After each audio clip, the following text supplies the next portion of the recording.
La dernière fois aussi, Inch'Allah, c'est la troisième fois que j'ai le plaisir d'être accueilli par ce centre ici à la Louvière et que vous me faites l'honneur d'assister à une présentation et plus à un partage. Je n'ai point de science et je ne transmets que le peu qu'on m'a transmis. Mais cette sourate que l'on récite souvent quand on n'a pas le temps, justement quand on veut écourter les prières parce qu'on doit faire autre chose, cette sourate, le temps, est une sourate qui, si on la connaît bien et si on la maîtrise bien dans ses fondements et dans ses messages, nous rapporte et nous apporte énormément. Et vous avez vu que lors de la première présentation sur l'amour d'Allah Azzawajal, l'amour pour Allah Azzawajal, l'amour par Allah Azzawajal, eh bien cette sourate avait tout son sens. Vous avez vu qu'à la deuxième présentation, par rapport à l'éducation, que l'éducation avait également, au regard de cette petite sourate, de grands fondements. Et nous allons voir aussi, Inch'Allah, que le thème d'aujourd'hui, le thème de l'épreuve, donc d'être face à l'épreuve, eh bien, a encore un autre regard, à une autre facette que cette sourate peut nous apporter.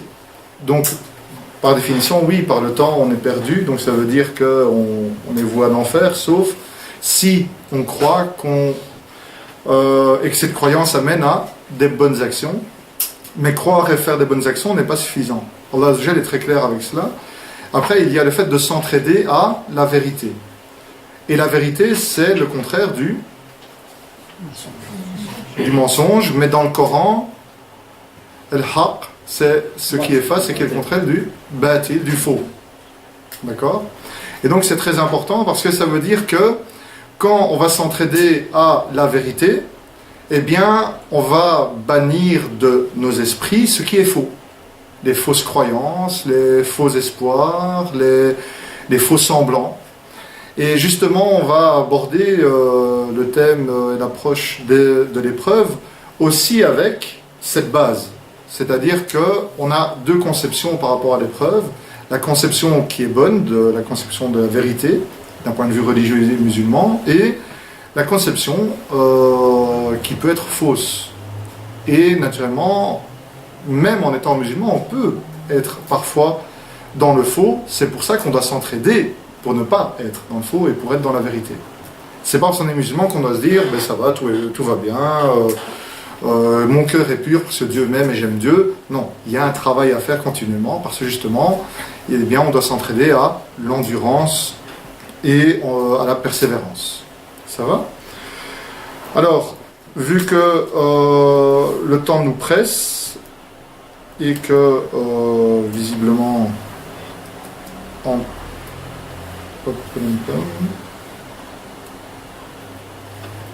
voilà, donc c'était le principe de travailler ensemble.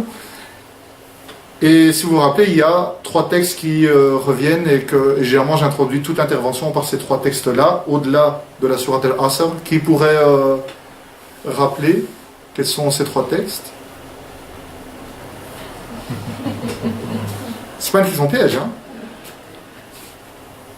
Pas d'idée? Bon, alors je voulais faire l'impasse dessus. Mais...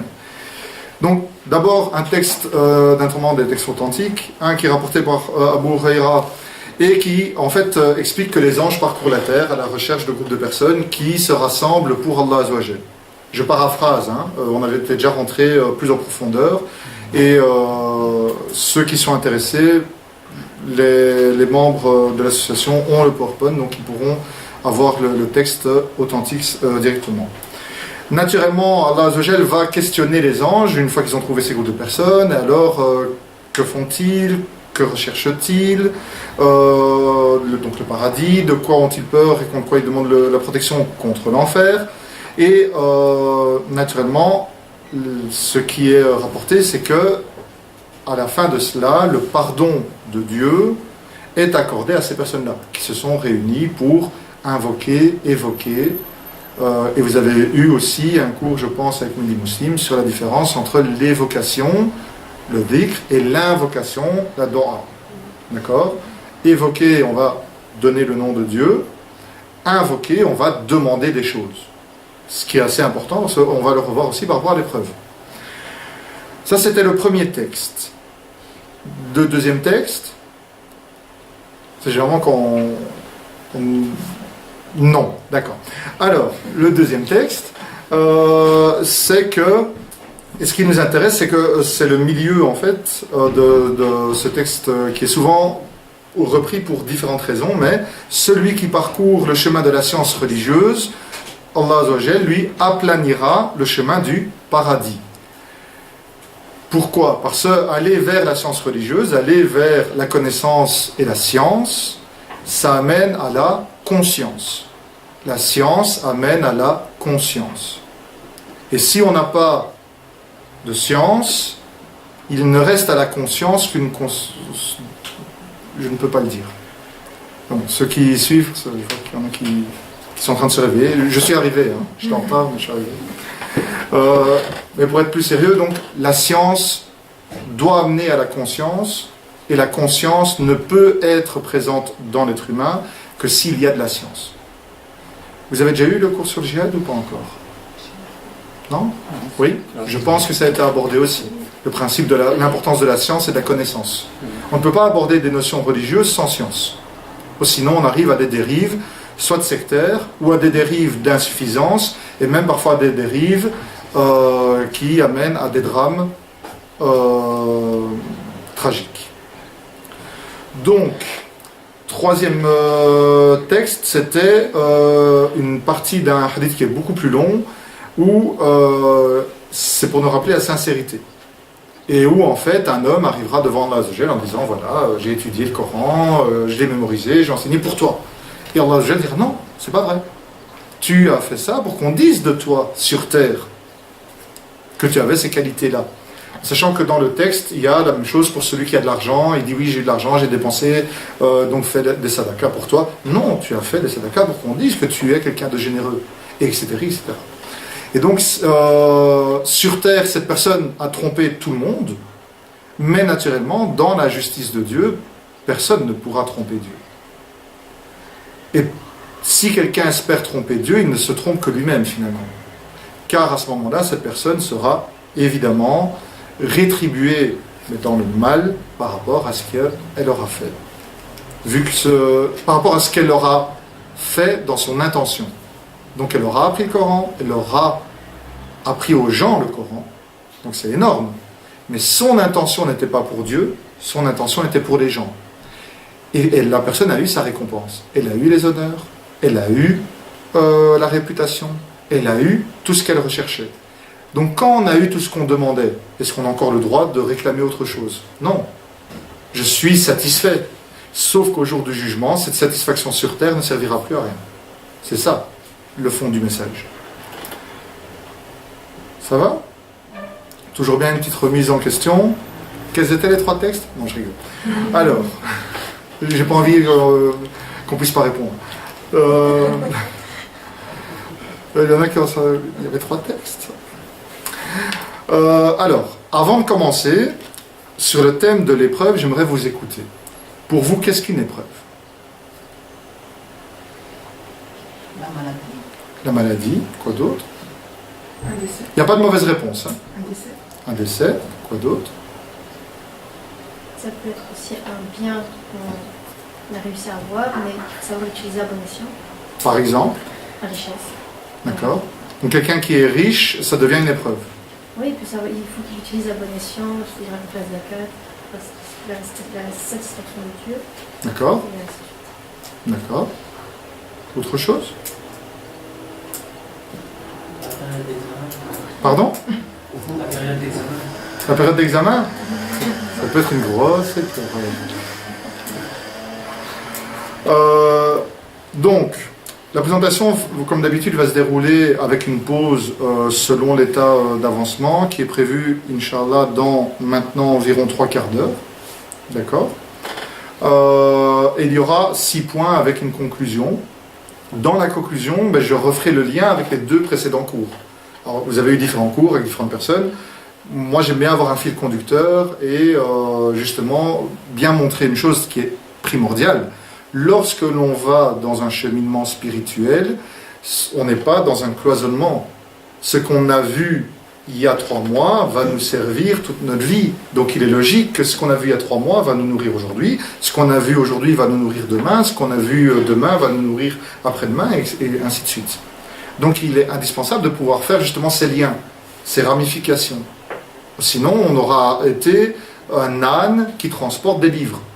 Hein, on met, hop, tac, je l'ai, ok, maintenant je maîtrise complètement ce sujet, je maîtrise ce sujet, je maîtrise ce sujet. C'est intéressant. Mais si on est dans un cheminement spirituel, c'est inutile. Complètement inutile. Donc il ne faut pas se tromper.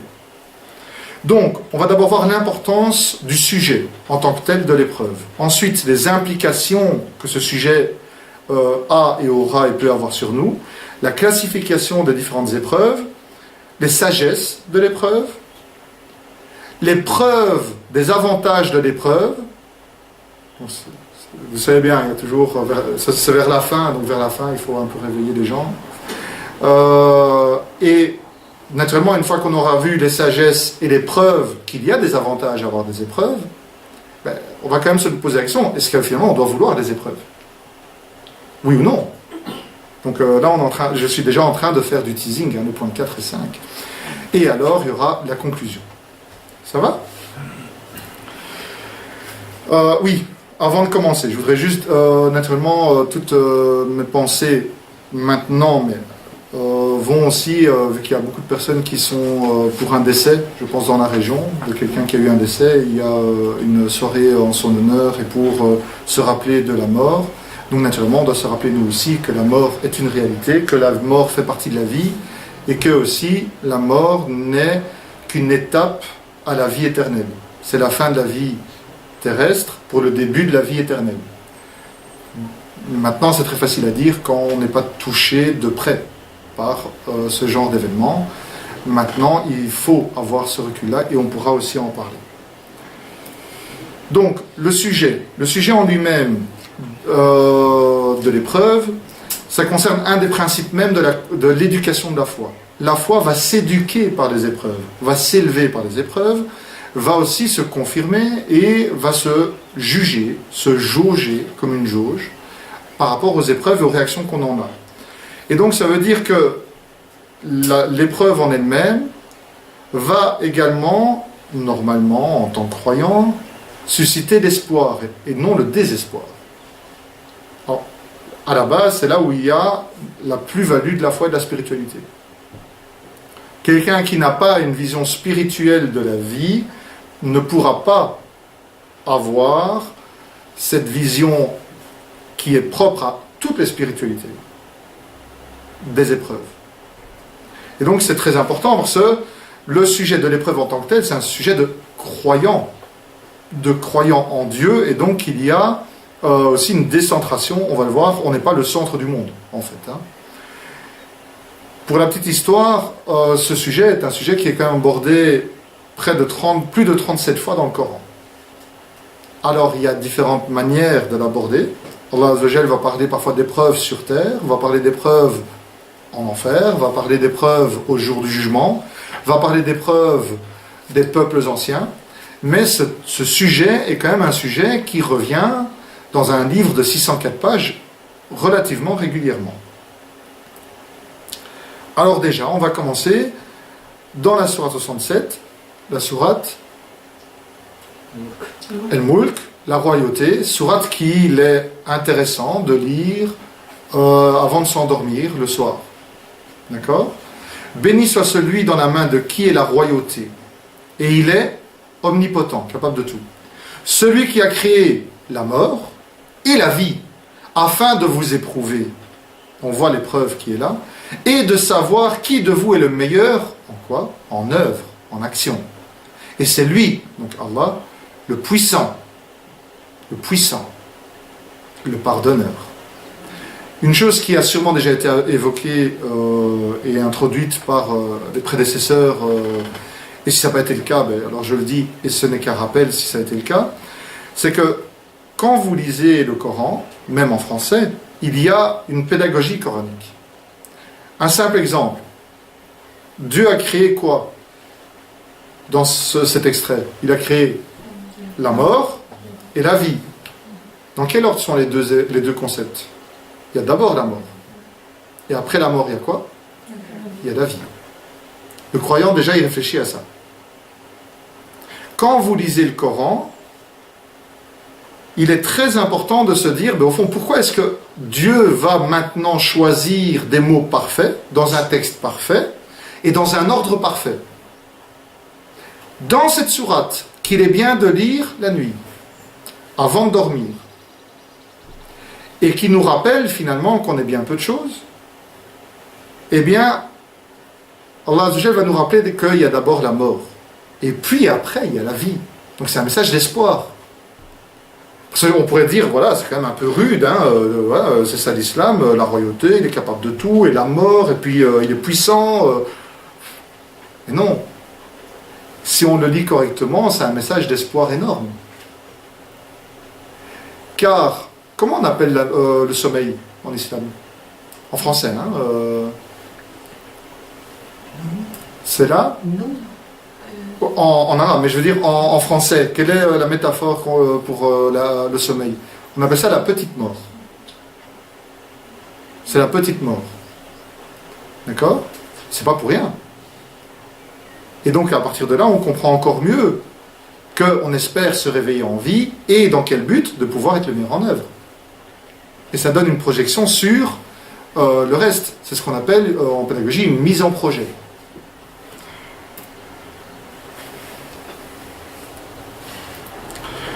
Et depuis quand? Mais depuis Adam, depuis le premier être humain, il y a eu une épreuve avec l'interdiction de toucher un arbre pour voir si Adam, justement, qu'il y a une âme qui va pousser l'être humain à aller vers le péché. Donc il faut savoir qu'il y a 3 types d'âmes. On ne va pas rentrer maintenant, parce que c'est un cours à part entière, mais il y a 3 types d'âmes. L'âme qui incite à commettre le péché, l'âme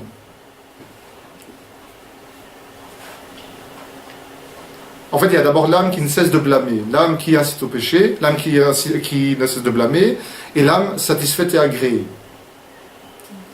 D'accord? Et donc, dans ces 3 types d'âmes, il y en a à un moment donné, naturellement, le but c'est qu'on monte de niveau.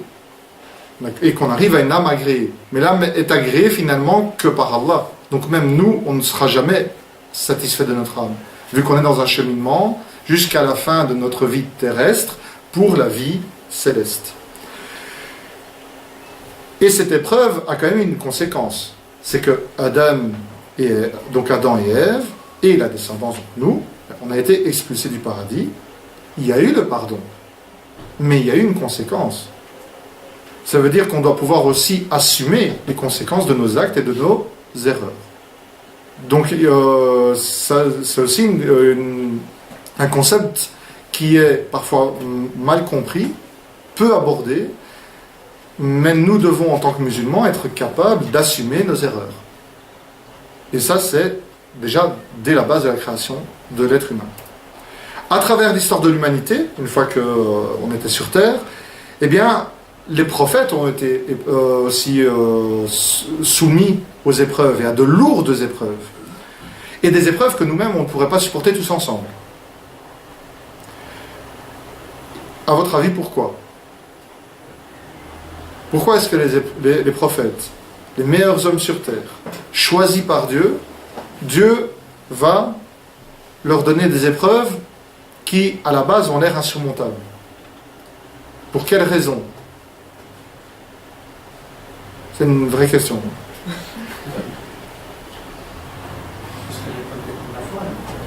Les preuves dépendent de la foi, mais ce sont des prophètes. Ils ont le cœur pur, nettoyé. Ils n'ont pas besoin de prouver leur foi. C'est une bonne réponse, mais pas pour des prophètes. Pour donner un exemple, justement. Pour différencier de... Pour donner un exemple pour nous. Et il y a d'autres réponses, mais c'est déjà une des premières réponses. Si maintenant des êtres humains, pas des anges, pas des robots, des êtres humains comme nous, ont subi des épreuves, c'est mal comment? Ça me dérange pas? Non.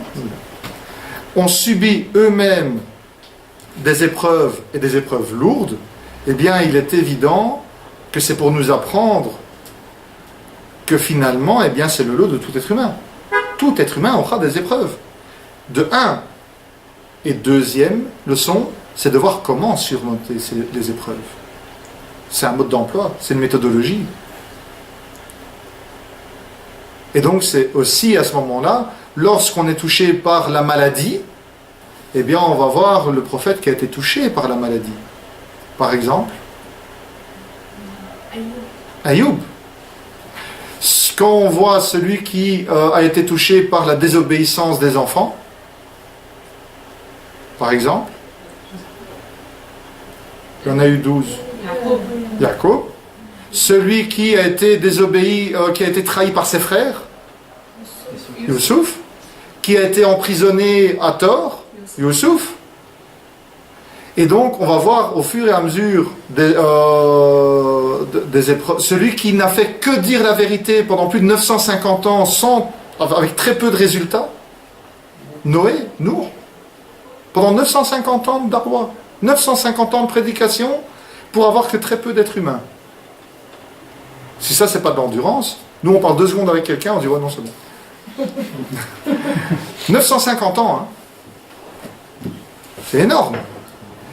Quand on voit Lot dans le monde de perdition et de mœurs dépravées, donc voilà, tous les prophètes, au point où il est prêt à sacrifier ses filles, à proposer ses filles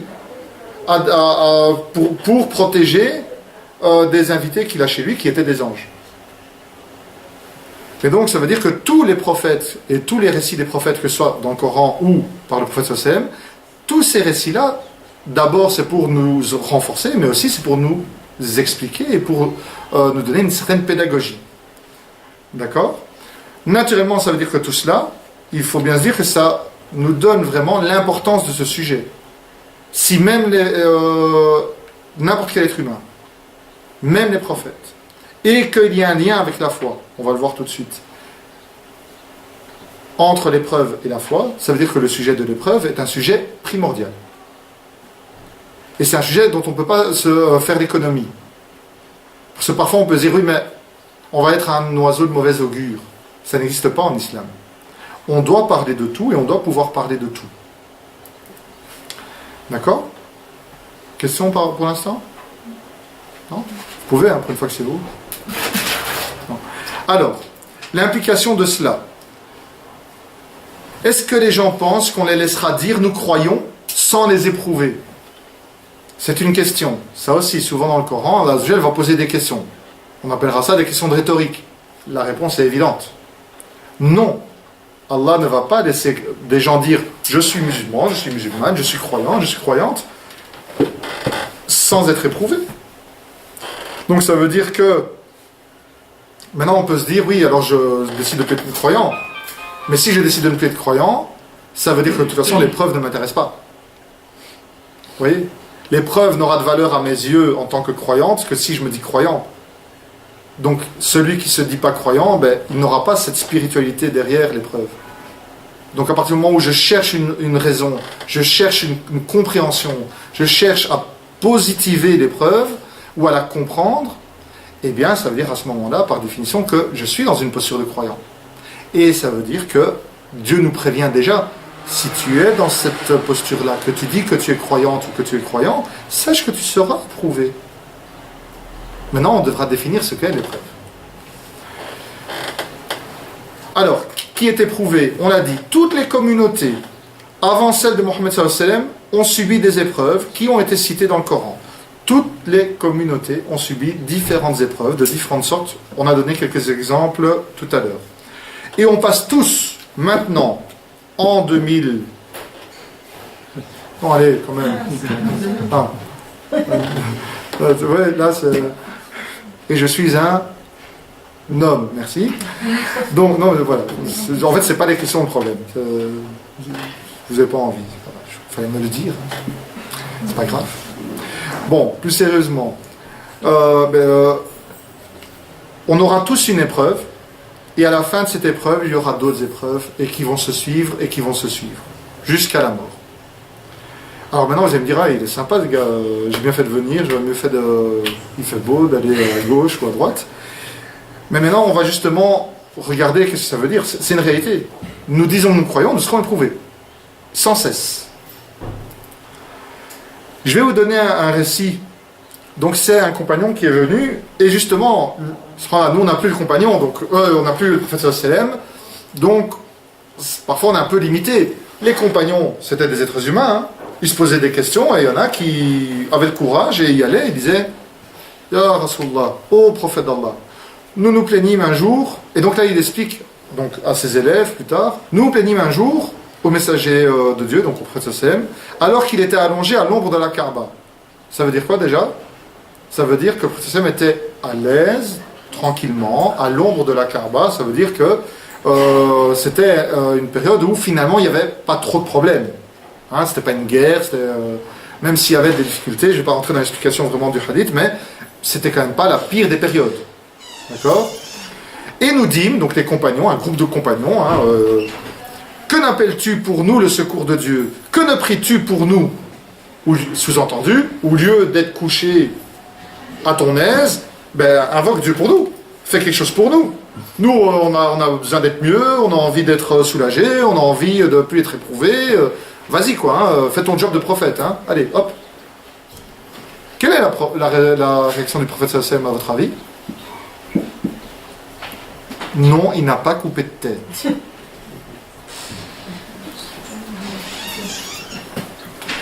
Donc ici, on est d'accord que c'est quand même une demande, mais en même temps un affront. Hein. Mais un affront qui est fait, on va dire, avec innocence. Naturellement, on parle d'un compagnon qui voilà, avait une vraie question. Et cette question-là va nous permettre de nous éduquer aussi, par rapport au destin, par rapport aux épreuves. Et la parole du prophète, comme à son habitude, fut source de sagesse énorme. Donc, le prophète sallam répond: parmi ceux qui vivaient avant vous, on prenait l'un d'eux, on lui creusait un trou et on l'y mettait. Ça veut dire qu'on l'enterrait vivant. On apportait ensuite une scie qu'on lui plaçait sur la tête et on sciait ainsi en 2 morceaux. En vrai, hein. C'est-à-dire que les musulmans étaient vraiment persécutés physiquement. Il suffit de voir Bilal. Hein, il c'est bien de se rappeler que dans les premiers musulmans, il y avait pas que des Arabes, il y avait des Noirs, il y avait des Romains, il y avait donc des convertis juifs, chrétiens. Et donc un des esclaves noirs était persécuté sous le soleil, avec des pierres qui étaient mises sur lui, et avec son maître qui disait aux enfants: faites-en ce que vous voulez pendant la journée, jusqu'au moment où il renie sa religion. Et naturellement, le Bilal ne reniait pas sa religion. Et les enfants lui jetaient des cailloux, le maltraitaient, il était humilié, nu, traîné, enfin bon. Maintenant, regardez bien, on est dans une situation où le prophète sallam est allongé au bord de la Kaaba, et il voit des compagnons arriver en train de se plaindre. Oui, prie pour nous, fais quelque chose. Alors il lui rappelle. Et ça, c'est une éducation pour nous. Quand quelqu'un se plaint, on doit lui rappeler qu'il y a eu pire que lui. Qui a vécu pire que lui. Et c'est ça que le prophète sallam est en train de leur dire. Il y a parmi vous des gens avant vous, mais des gens avant vous, que vous avez connus, hein. Des gens que vous avez connus qui ont été mis dans des trous, sciés en morceaux, et même dans les peuples antérieurs. Et ou bien on passait un peigne en fer, mais quand on dit un peigne, c'est plus un râteau. Hein. D'accord, c'est jusqu'à lui arracher ce qu'il avait en dessous, hein, de sa chair et de ses os. Donc c'est-à-dire que c'était une torture jusqu'à la mort. D'accord? Le prophète sallam continue. On a dit que c'était une parole de sagesse. Cela n'arrive pourtant pas à lui renier sa foi. Celui qu'on mettait dans un trou, qu'on coupait en deux, qu'on martyrisait jusqu'à la mort, il reniait pas sa foi. Il n'y avait pas de problème. Arrêtons-nous juste là. Celui qui vient dire: moi j'ai pas de problème, aide-moi. Non, moi j'ai des problèmes, aide-moi, mais ça veut dire qu'en fait, le prophète est en train de leur dire: vous êtes en train de renier votre foi, faites attention. Vous refusez ce qui vous arrive, vous êtes en train de renier votre foi. Refuser l'épreuve, c'est renier sa foi. Car dans les 6 piliers de la foi, il y a 5 piliers dans l'islam, et dans le premier qui est l'attestation de foi, il y a 6 piliers de la foi. Croire en Allah, croire aux anges, croire au message, donc au Coran, croire aux messagers, aux prophètes, croire au destin, qu'il soit bon ou mauvais, croire au jour du jugement dernier.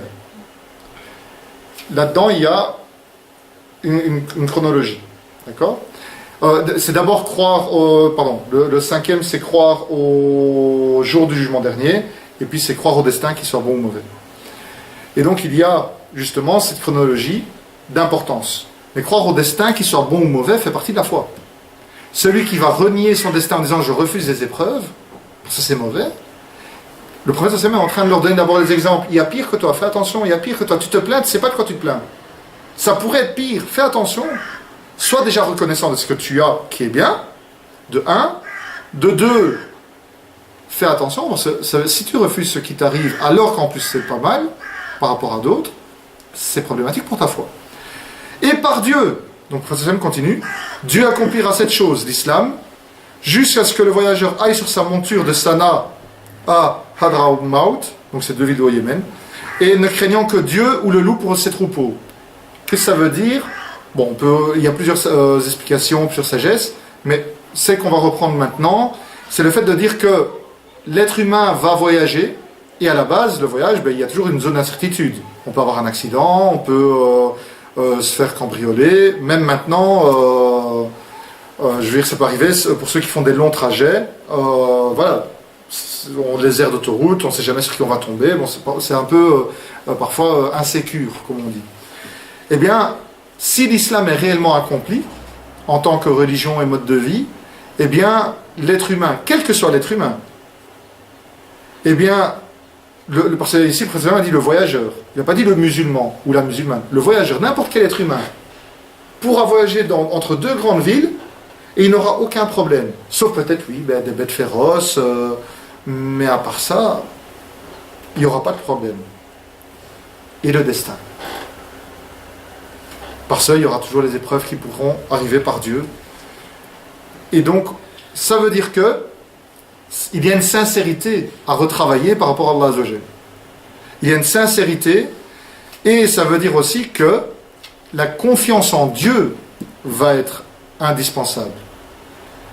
Et alors, c'est pour ça que dans le Coran, Allah Azza wa Jal va nous parler d'épreuves et d'épreuves et d'épreuves et d'épreuves. Parce que ça va nous faire réfléchir. Quand on va lire dans le Coran, ah oui, en fait, tel peuple a eu ça, tel peuple a eu ça, tel prophète a eu ça, tel prophète a eu ça. Ouais, et je pense quand même qu'en réalité, je peux dire Alhamdoulilah. Mais cela ne veut pas dire aussi que le musulman doit subir des épreuves de sa naissance jusqu'à sa mort, et qu'il ne verra jamais des jours de joie, et qu'il ne verra jamais des jours de réussite, car ce serait une erreur de croire cela. Le musulman est dans le juste milieu, hein, on est bien d'accord, donc il faut pas non plus dans l'excès de dire de toute façon je vais être éprouvé tout le temps et courber les chines. Non, il y a... Quelle est la preuve à cela d'ailleurs? Qu'après la difficulté, après une difficulté vient la facilité. Oui? Madame? Quelle est la preuve à cela? Mieux qu'un hadith. Il y a une sourate. Après la difficulté vient certes la facilité, après une difficulté vient certes la facilité. C'est Yusra ou Elè, je ne sais pas qui c'est. Non. Mais, et d'ailleurs, ce qui est intéressant, c'est que la facilité vient 2 fois. Et elle est définie. Elle, Yusra. Alors qu'il y a une difficulté, indéfinie. C'est-à-dire qu'il y a une difficulté, mais il y a la facilité. Avec une précision, avec une certitude. Et elle vient 2 fois. Pour une difficulté, il y aura 2 facilités. Ça, c'est le message coranique. Donc finalement, on n'a aucun souci à se faire. Plus le musulman a la foi, plus il sera éprouvé par Allah, on l'a vu. Plus la foi augmente, et plus l'épreuve devient difficile. Et ça, c'est une équation, on ne peut pas faire autrement. C'est-à-dire que celui qui dit, moi, ce que je suis en train de subir, mais est affreux, ça veut dire qu'il doit alors se dire, ça veut dire qu'Allah a confiance en moi et il trouve que j'ai la foi qui mérite cette épreuve.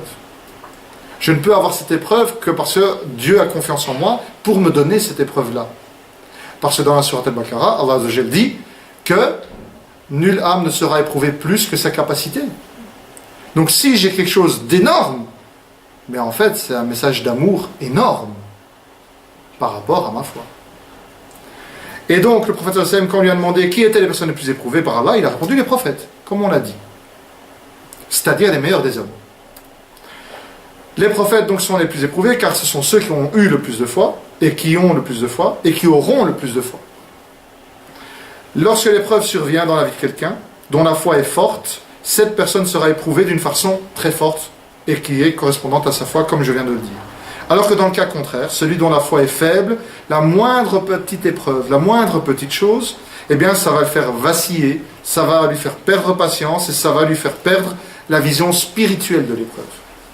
Et donc finalement, on doit se remettre en question aussi. Quand il y a une épreuve, on doit aussi faire cet effort de surmonter l'épreuve. Mais Dieu nous promet qu'on a tout en nous et autour de nous pour surmonter l'épreuve aussi. D'accord? Surat al-Baqarah dans le dernier verset. Surat la vache, Surat 2 dans le dernier verset, 286. Les épreuves sont autour de nous. Alors, ici, en fait, on m'a demandé de le faire, sinon, personnellement, je n'aurais pas fait. Mais de parler de mon exemple. C'est pas qui a déjà vu le reportage de Farhad El-Kandari? Ouais, donc j'aurais mieux fait de pas le mettre, en fait. Donc, en fait, il y a eu un reportage de Farhad El-Kandari, donc, qui est un récitateur du Coran, qui a fait le tour en Europe de convertis. Et en Belgique, il y a eu 2, 3, 4 personnes, dont votre humble serviteur, servant dans la et à votre service. Et là-dedans, en fait, c'était pas prévu pour ça. Le but, c'était de voir comment un converti en Belgique et en Europe vit. Et puis, c'est parti sur autre chose. C'est sur le principe que j'ai eu un cancer, on était vraiment à 2 doigts de m'annoncer que c'était soit on a réussi à enlever ce qu'il fallait et il y aura de la chimio et peut-être ça ira, soit on vous annoncera qu'il ne reste plus que quelques jours, quelques semaines et c'est fini. D'accord? C'est la vie. D'accord? Maintenant, cet événement-là, ça a été la meilleure chose qui me soit arrivée. Ce cancer-là a été la meilleure chose qui me soit arrivée à titre personnel. Car ça m'a permis de me rendre compte de la valeur, de la richesse, de la profondeur de la vie et de ce que j'aurais dû et de ce que je devrais et de ce que j'ai envie d'en faire et de ce que je n'y arrive pas. D'accord? Mais c'est à partir de là où j'avais déjà suivi des cours, alhamdoulilah, j'avais une petite base, mais j'ai été resuivre des cours, relire des livres, resuivre des conférences, retourner vers Allah Azzawajal et de ce qui est d'un islam, on va dire, de normes, prier à l'heure, jeûner, ramadan, eh bien il y a eu cet aspect de spiritualité. Donc il y avait la foi dans un cadre et suite à cette épreuve, en fait ça a été la preuve pour moi qu'en fait Dieu m'aimait. Parce que, et c'est l'exemple que je reprenais dans le reportage, si je vous dis maintenant qu'une mère a cassé le bras de son enfant, vous pensez quoi? Je l'ai dit ça dans le thème de l'éducation, non? Vous pensez quoi, cette mère? Elle a cassé le bras de son enfant. Hein? Volontairement. Oui, elle a cassé le bras de son enfant. Indigne. C'est indigne. Maintenant, je vais vous donner le contexte. L'enfant allait traverser. Une voiture arrivait. L'enfant n'a pas vu la voiture. La mère a vu la voiture. La mère a pris l'enfant. La mère a cassé le bras de son enfant. Qu'en pensez-vous maintenant? C'est pas fait volontairement. Heureusement. Elle a pris le choix de sauver son enfant, même si elle savait qu'il y aurait un dommage. Mais ça veut dire que c'était un acte d'amour. Alors premièrement, en islam, on a l'obligation de toujours demander ce qui se passe, pourquoi et dans le contexte. Preuve à cela, quand Moussa alayhi descend de la montagne dans la sourate Taha, Allah nous apprend que Moussa descend, il voit le veau d'or, 40 jours, la seule chose qu'il dit en montant, n'adorer que Dieu, 40 jours il redescend, hop, ding, ding, ding, ding, ding, ding, ding. C'est fiesta avec un veau en or et ils sont en train de faire n'importe quoi. 40 jours, hein. Ils ont été sauvés, la mer ouverte, Pharaon qui est mort, et ils arrivent encore à adorer un veau en or. Qu'est-ce que fait Moussa? Bon, il s'énerve un petit peu, c'est comme Moussa. Mais qu'est-ce qu'il fait avec eux? Eh bien, il va poser des questions. Il va poser des questions à Haroun, le responsable. Il va poser des questions à Samari, le fauteur de troubles. Et puis, il va parler au peuple. Mais il va poser des questions. Pareil, quand la fois passée, on a parlé d'éducation, avec Omar ibn al-Khattab, quand l'homme dit « Mon fils ne respecte pas mes droits en tant que père, il ne m'écoute pas, il ne m'obéit pas », qui est à la base en islam une abomination. qu'est-ce que Omar ibn al-Khattab a fait en tant que calife? Il a posé des questions au fils. Il aurait pu le condamner directement. Hein. L'obéissance aux parents est reliée directement avec la foi, dans le Coran. D'accord? Dans quelle sourate?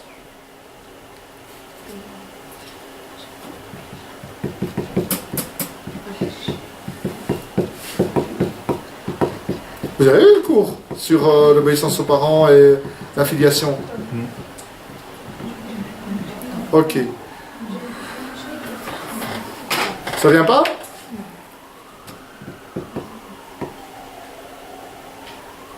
Bon, on va en reparler après. Celui qui viendra ou celle qui viendra aura un cadeau, Inch'Allah. Ouais, comme ça, après, on stimule un peu. Donc, mais avec la preuve. Hein. On va voir. Donc, qu'est-ce qu'a fait Omar ibn al-Khattab? Il a posé la question au fils, et le fils a dit, et lui-même, cependant, a regardé la sagesse du fils, il a dit, est-ce que finalement j'ai aussi des droits en tant qu'enfant? Oui. Quels sont-ils? Et puis il y avait les trois droits, l'état pour dire, les trois droits. Je montre des doigts, alors c'est compliqué. Les trois droits, qui étaient d'avoir un nom qui n'est pas humiliant, de choisir une mère ou un père qui est musulman et avoir une éducation musulmane. Ce qui n'était pas le cas pour ce jeune garçon. Et donc finalement c'est le père qui est venu se plaindre qui a été châtié. Enfin, chassé. Et donc, tout ça pour dire que les épreuves nous touchent tous et toucheront tout le monde jusqu'à la fin des temps. D'accord? Alors maintenant on va classer les épreuves. Par rapport aux implications, y a-t-il des questions? Ça va? Alors, les savants, il y a plusieurs classifications. Hein. C'est comme dans tout. Hein. Si vous voulez classer par exemple les êtres vivants, ben, vous allez faire les animaux, puis après vous allez mettre les êtres humains, puis vous allez dire oui, mais on pourrait faire ceux qui vivent dans l'eau, ceux qui vivent sur terre, ceux qui ont des ailes, ceux qui ont des plumes, ceux qui ont des poils, ceux qui sont mammifères, ceux qui sont ovipares, ovivipares, et puis après l'ornithorynque, qu'est-ce qu'on fait avec... Bon, et donc on peut toujours classer un peu comme on veut. Par rapport aux épreuves, j'ai pris un classement qui revient régulièrement, qui est que les épreuves peuvent être au niveau de la personne en elle-même, c'est-à-dire que on peut toucher, par exemple, dans la maladie. Hein, c'est un peu ce que je vous disais. Une autre classification, c'est au niveau des biens, donc le fait de perdre son boulot, de perdre de l'argent. Pour l'instant, je vais m'arrêter là. Et il y a ce que notre sœur avait dit, finalement d'avoir de l'argent. Ah, j'ai un nouveau boulot, je gagne 2 fois plus d'argent, est-ce que c'est une épreuve ou pas? On pourra regarder. Généralement, ils vont se dire, non, là, c'est fiesta, je pourrais encore m'acheter une plus belle bagnole. Ça peut, maintenant, bon. Et donc, il y a également, au niveau de l'honneur, et le Prophète sallam lui-même a vécu, le Prophète sallam a vécu chacune de ces 4 épreuves. Hein. Il a été malade, il a perdu tous ses biens, qui ont été volés, spoliés, qui a été la cause d'ailleurs de la bataille de Badr. Hein, la bataille de Badr à la base, ce sont les musulmans qui ont été récupérés leurs biens qui ont été volés par les Mécois. C'est souvent on dit oui, il y a les razzias. Les razzias, en fait, c'est pas du tout aller voler des gens. Hein. Des razzias, c'est aller faire une expédition. Et toutes les expéditions qui ont été menées dans ce cadre-là, ce sont des expéditions qui ont été pour récupérer des biens des musulmans. En fait, les Mécois polythéistes allaient vendre les biens et les avoirs et le matériel des musulmans qui étaient partis à Médine. Et puis, ils faisaient plein de commerce, et puis ils ramenaient tout le pactole. Là, les musulmans disent, ouais, mais bon, on reprend au moins ce qui est à nous, quoi. Et c'est là où il y a eu la première bataille, la bataille de Badr. L'honneur, Prophète sallam a eu une atteinte à son honneur, à l'honneur de son épouse, Aïcha, radiyallahu anha, qui a été accusée d'adultère. D'accord? Donc c'est vraiment une épreuve qui est très lourde à porter pour elle en tant que femme et pour lui en tant qu'époux. Naturellement, elle a été lavée de tout soupçon. Et au niveau de la famille, le Prophète sallam a quand même perdu un fils. Si une épreuve n'est pas celle d'un père perdant ou d'une mère perdant son enfant, je ne connais pas tellement d'autres. D'accord? Il y a aussi l'épreuve de Noé. son fils qui a refusé de croire, qui ne l'a même pas suivi, qui est mort enseveli dans les eaux. Et quand Noé lui disait viens dans l'arche avec nous, son fils disait non, je vais sur la plus haute montagne. Mais il a quand même été pris. Lot, sa femme qui a refusé de croire avec lui, qui s'est quand même retournée pour aller vers les péchés sodomites. Il n'y a plus d'enfants aujourd'hui. Donc cette fois il y avait un enfant. Mais bon voilà. Donc il y a eu des épreuves aussi dans les prophètes à ces niveaux-là, d'accord. Et donc l'épreuve n'est possible également que lorsque l'être humain, l'homme, la femme, l'être humain connaît au fond d'elle-même ou de lui-même, en fait, une dichotomie ou un paradigme, ou on va dire, d'un côté, il y a le désir et l'attirance pour ce dont on a besoin, et pour ce qui cause du plaisir. Exemple, l'argent, les femmes, les hommes, le fait de manger pendant le ramadan, le fait de boire pendant le ramadan, le fait de ne pas prier parce qu'on veut regarder un film, le fait de n'importe quoi. Donc on a un besoin, un désir, d'accord. Le fait de plutôt dormir que de se réveiller pour le jeûne. Et de l'autre côté, c'est une exigence que la spiritualité nous impose et des devoirs religieux qui nous imposent et aussi que les gens autour de nous imposent. C'est le principe de prêter assistance aux gens autour de nous. Et on revient sur la Sourate Al-Asr, s'entraider. D'accord. Et donc ça veut dire que là, il est quand même indispensable de savoir qu'on a une responsabilité en tant que musulmans par rapport à nous, mais aussi par rapport aux gens autour de nous. Ok. Et donc, l'épreuve, elle va généralement se situer dans ce conflit de loyauté entre ce que mon âme ou mes passions me demandent ou exigent de moi, comme excès ou comme faiblesse, ou comme excès ou comme insuffisance, et de l'autre côté, ce que la spiritualité, l'islam, me demande, ou les gens autour de moi me demandent. D'accord? Alors, Allah Azza wa Jal dit, et on l'avait déjà dit tout à l'heure, les hommes pensent-ils qu'ils seront laissés à dire nous avons foi et qu'ils ne seront pas mis à l'épreuve? Donc ça dépend des traductions. Mais il y a le verset numéro 3 qui suit, certes, nous avons éprouvé ceux qui étaient avant eux.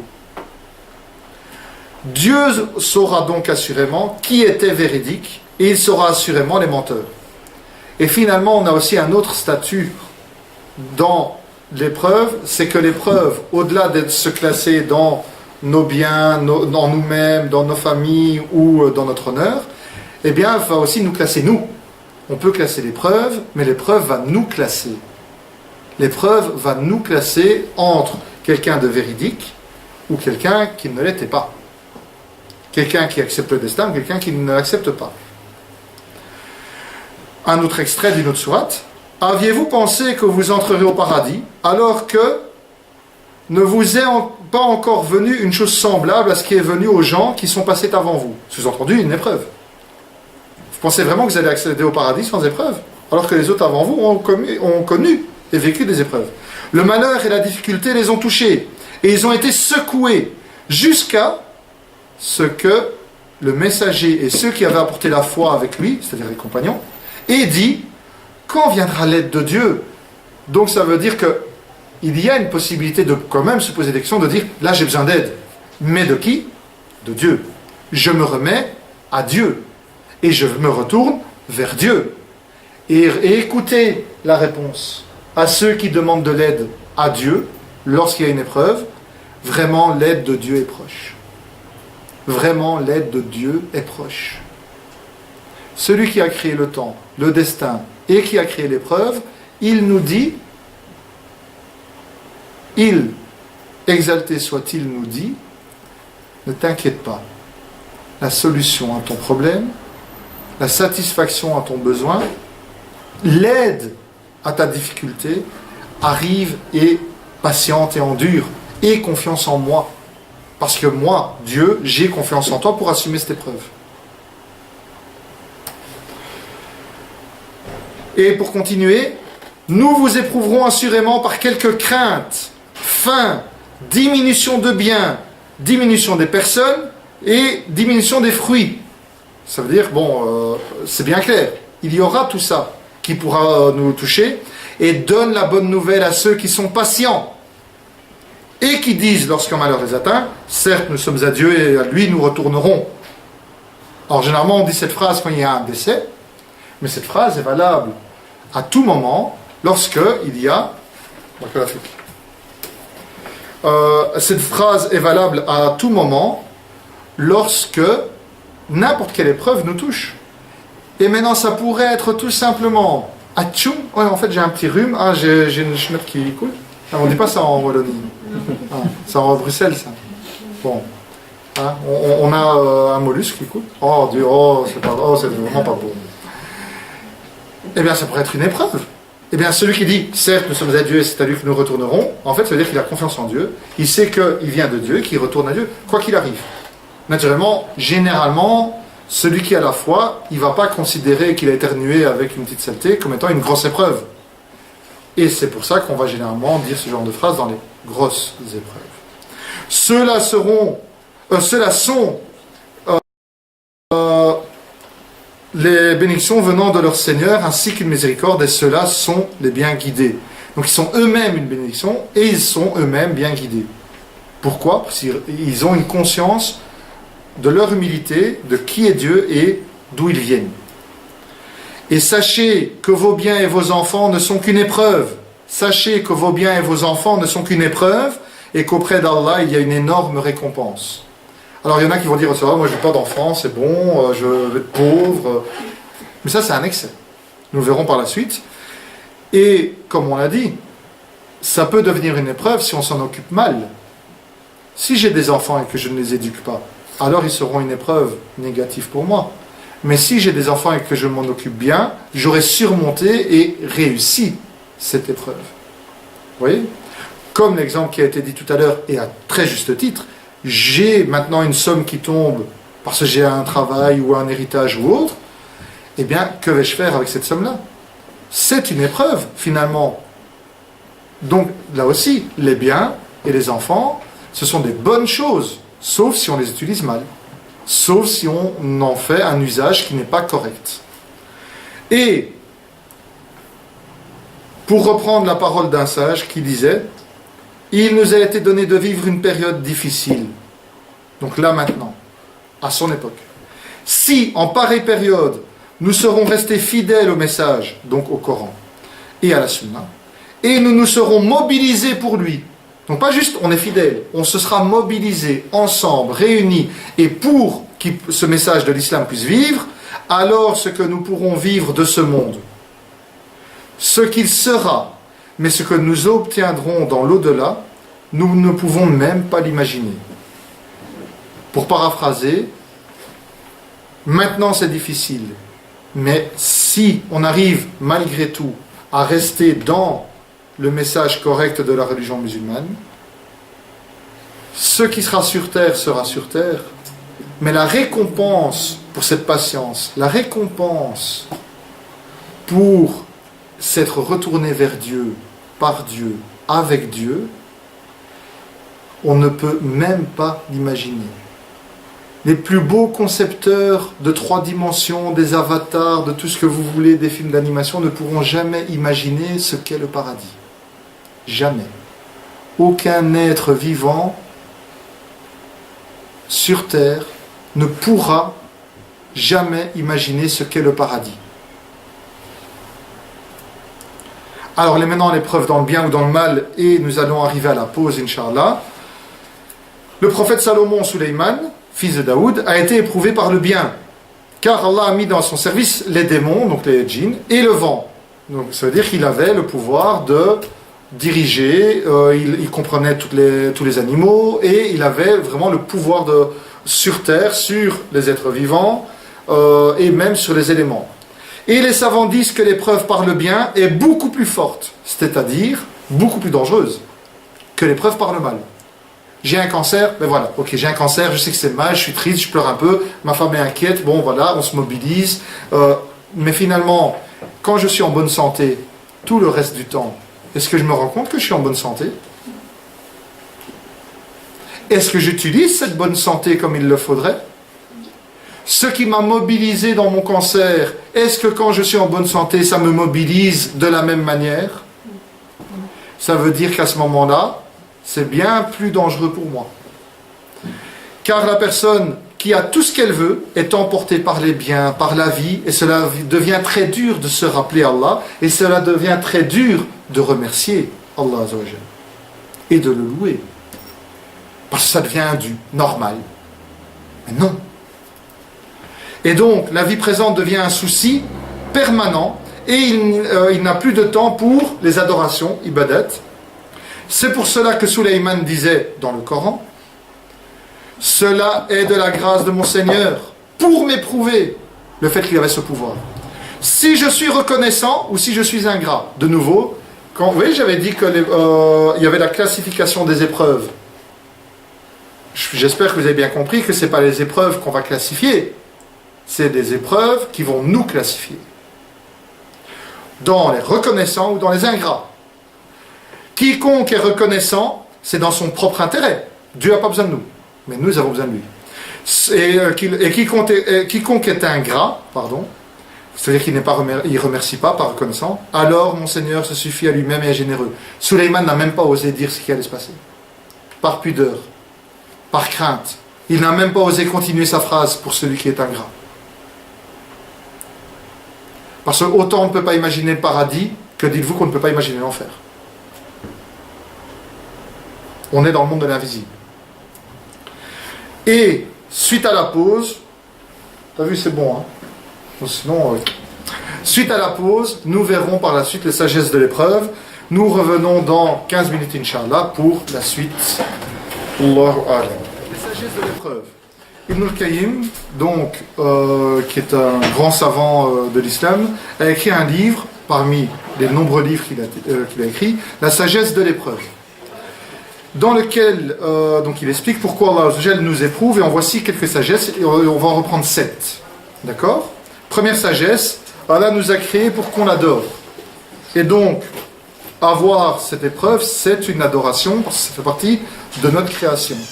D'accord? Deuxième sagesse, c'est que l'épreuve va élever les degrés du musulman au paradis. Plus il y aura d'épreuves qui auront été affrontées, qui auront été endurées, et bien naturellement, les degrés vont s'élever au paradis. Troisième sagesse, c'est que déjà sur terre, il y a une augmentation de la foi. Comme on l'a dit tout à l'heure. Quatrième sagesse, c'est débarrasser le croyant de ses péchés. Car le prophète sallallahu, on le va voir à la fin, dit dans un hadith justement la preuve à cela. Cinquième sagesse, ça va former la personnalité du musulman, une personnalité équilibrée. C'est-à-dire que le musulman ou la musulmane, vu qu'il y aura des épreuves dans sa vie, aura cette sagesse de dire, si je suis dans du confort, c'est que je dois utiliser ce confort pour Dieu. C'est une épreuve, mais positive.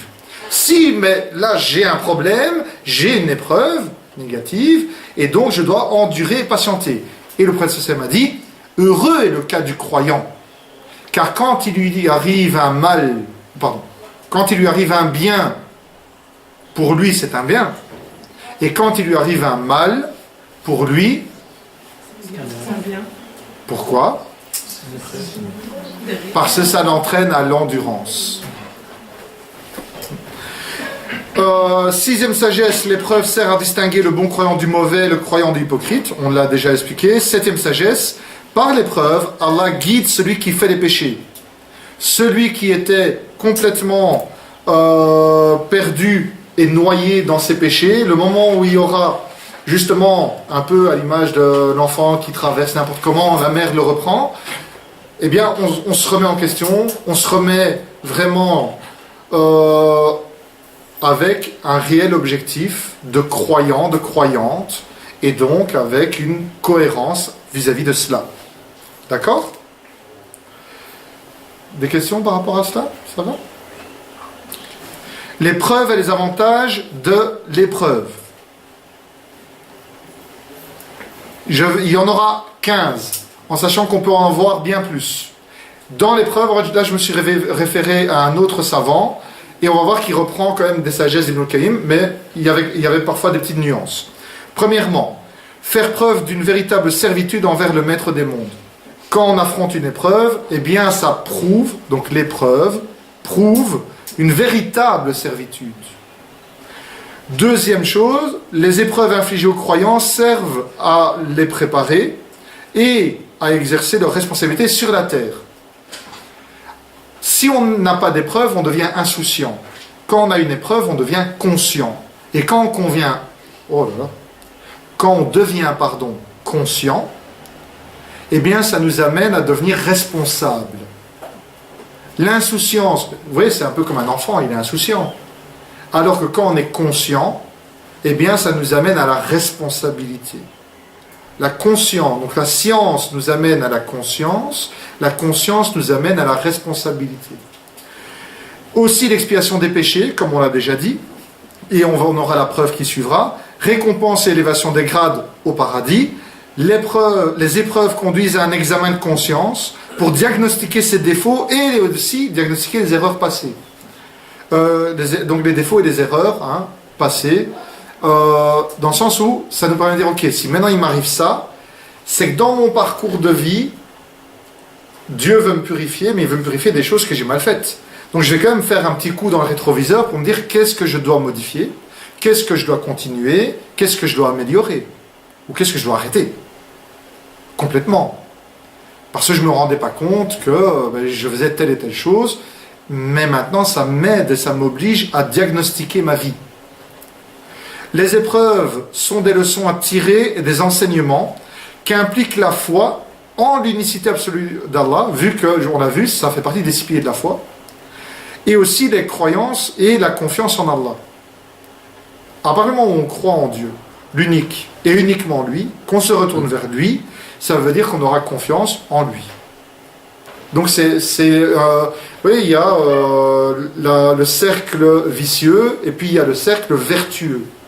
C'est à nous de choisir dans lequel on a envie d'aller. Et là, c'est un cercle vertueux.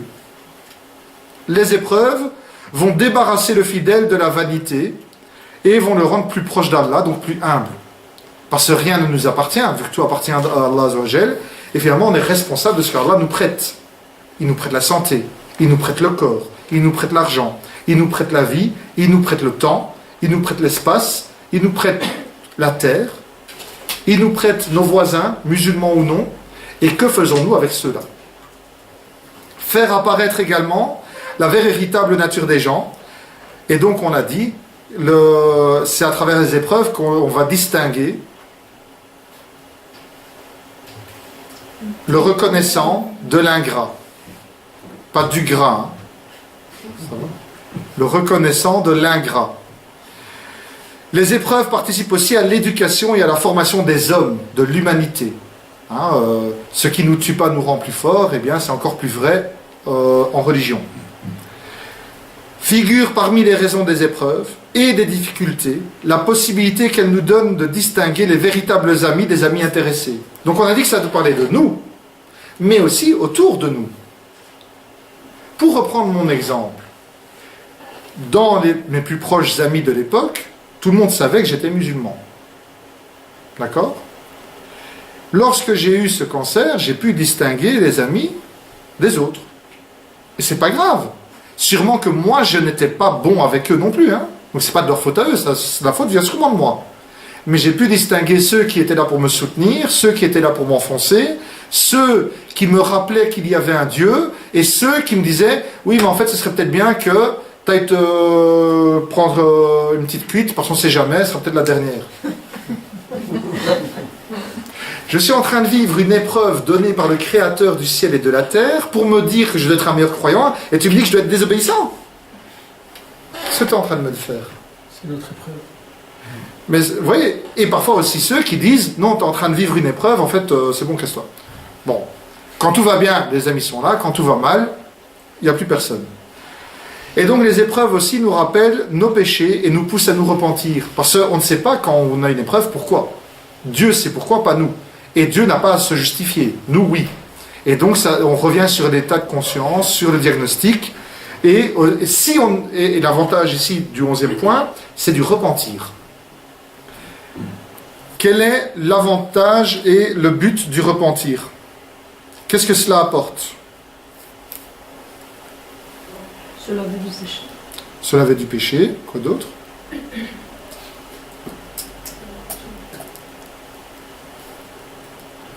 j'ai été à Bruxelles en voiture. Non, mais tout le monde, mais il y a 3 qui lèvent la main. Hein. Il y a certains quartiers, pour trouver une place, c'est impossible. On est d'accord. Eh bien, je vais vous raconter un cas personnel. J'étais un jour avec un de mes professeurs, qui était étudiant et enseignant à Médine, et qui était enseignant aussi en Belgique, qui maintenant est reparti enseigner dans un autre pays musulman, qu'Allah lui donne les bénédictions ainsi qu'à sa famille, et je remercie grandement pour l'éducation qu'il m'a donnée. Eh bien, un jour j'étais en voiture avec lui, et on était dans un quartier où il n'y a jamais de place, à Saint-Josse. Impossible. Et on arrive, on avait un rendez-vous, et il commence à marmonner quelque chose dans sa barbe. Oui, il avait une grosse barbe. Et je dis, qu'est-ce que tu fais? Et à ce moment-là, paf, une place. Et puis une autre fois, j'étais en voiture avec lui, la même chose. Paf, une place. Je dis, bon, qu'est-ce que tu dis maintenant? Il me dit, mais je fais de l'istighfar. Astaghfirullah, afwana, firlana, astaghfirullah, astaghfirullah, astaghfirullah, astaghfirullah. Et des invocations de pardon et de demande de pardon. Je dis, et quoi, c'est avec ça que tu as des places de parking? Il dit, bien sûr. Donne-moi la preuve. La preuve est dans la sourate Nour, sourate Noé, sourate 71, verset 10 et suivant. Verset 10. J'ai donc dit, donc c'est Noé qui impose, qui conseille, implorez le pardon de votre Seigneur, car il est grand pardonneur. Verset 11. Pour qu'il vous envoie du ciel des pluies abondantes. Ça veut dire que quand on a l'istighfar, on a le pardon du péché, mais il y a des pluies abondantes. C'est quoi la pluie? La métaphore, c'est aussi la foi. Hein? Le cœur sec, le cœur mouillé. La foi. Verset 12. Et qu'il vous accorde beaucoup de biens. Des biens sur terre. Et d'enfants. Et vous donne des jardins et vous donne des rivières. Et puis ça continue, et là on va vers le paradis. Et lui s'appuyait sur le verset pour me dire, tu vois, Allah il nous dit que quand on fait l'istighfar, eh bien il va nous donner des jardins. Et moi je veux une place, donc je fais l'istighfar. Et je sais qu'Allah il va m'écouter. Parce que Allah il m'a dit et il m'a promis dans le Coran. Je lui dis, ouais, arrête. Il me dit, oui. Maintenant si tu doutes, c'est ta foi, c'est pas grave. Je dis, ah non, ça va. Eh bien, je peux vous assurer, les gens vont dire que c'est du hasard. Les gens vont dire que c'est du mensonge. Moi, je sais ce que je dis. À chaque fois que j'ai besoin d'une place, parce que j'ai des réunions régulières à Saint-Josse, à Scarbeck, dans des quartiers de Bruxelles où il n'y a jamais de place, je ne trouve pas de place, sauf quand je fais l'istighfar. Je ne trouve pas de place, sauf quand je fais l'istighfar. Et quand je fais l'istighfar et que je ne fais pas de place, et je vais vous donner l'anecdote, j'étais avec un frère et je lui racontais ça. Je disais, astaghfirullah, fouana, astaghfirullah, astaghfirullah, astaghfirullah, astaghfirullah. Il me dit, qu'est-ce que tu fais? Non, mais tu vas comprendre, astaghfirullah. Et il n'y avait pas de place. Il me dit, ouais, ça. Je dis, tu sais quoi, t'as raison. En fait, c'est ma foi, elle est foutue. Je dois travailler ma sincérité. Et au moment où j'ai dit ça, une voiture est partie. Au moment où j'ai pris conscience que je n'avais pas de sincérité et que je le faisais pour que lui l'entende, pas pour que Dieu me pardonne. Vous voyez la différence? Je faisais l'istighfar, mais pour que mon copain l'entende.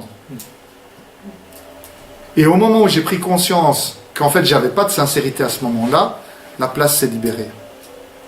Alors vous voulez dire ce que vous voulez. Moi je sais ce que j'ai vécu. Plusieurs fois. Plusieurs fois. Et pas qu'une fois. En fait, vous l'avez déjà raconté la fois passée.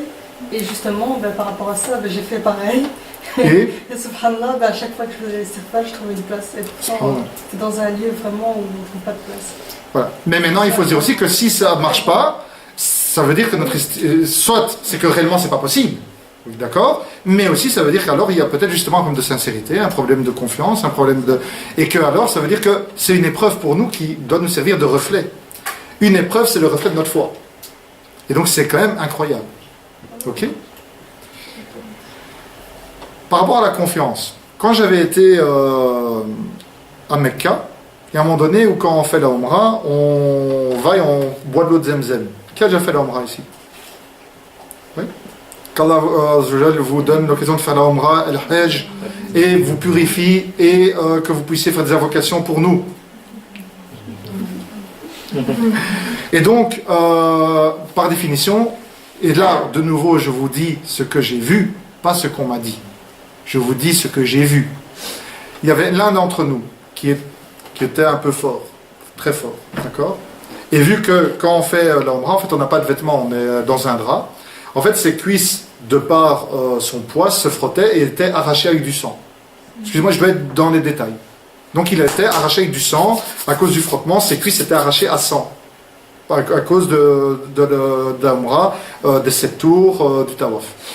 Quand on arrive à Zemzem, donc à l'eau de la Mecque, il nous dit, je vous jure par Allah, que Zemzem va me guérir. Il prend Zemzem, il va naturellement en pudeur ne pas nous montrer ses parties intimes et il frotte ses cuisses avec l'eau de Zemzem et puis on continue, on fait Safa, Marwa et puis et c'était le jeûne, on était complètement fatigué. On revient à l'hôtel, donc on se crase les cheveux, on revient à l'hôtel et puis après il revient, il sort de la salle de bain, il nous dit, les frères, mes cuisses, naturellement il ne nous a pas montré. Mais c'est un frère en qui j'ai confiance, et plus que confiance. Et la preuve, c'est qu'il marchait normalement.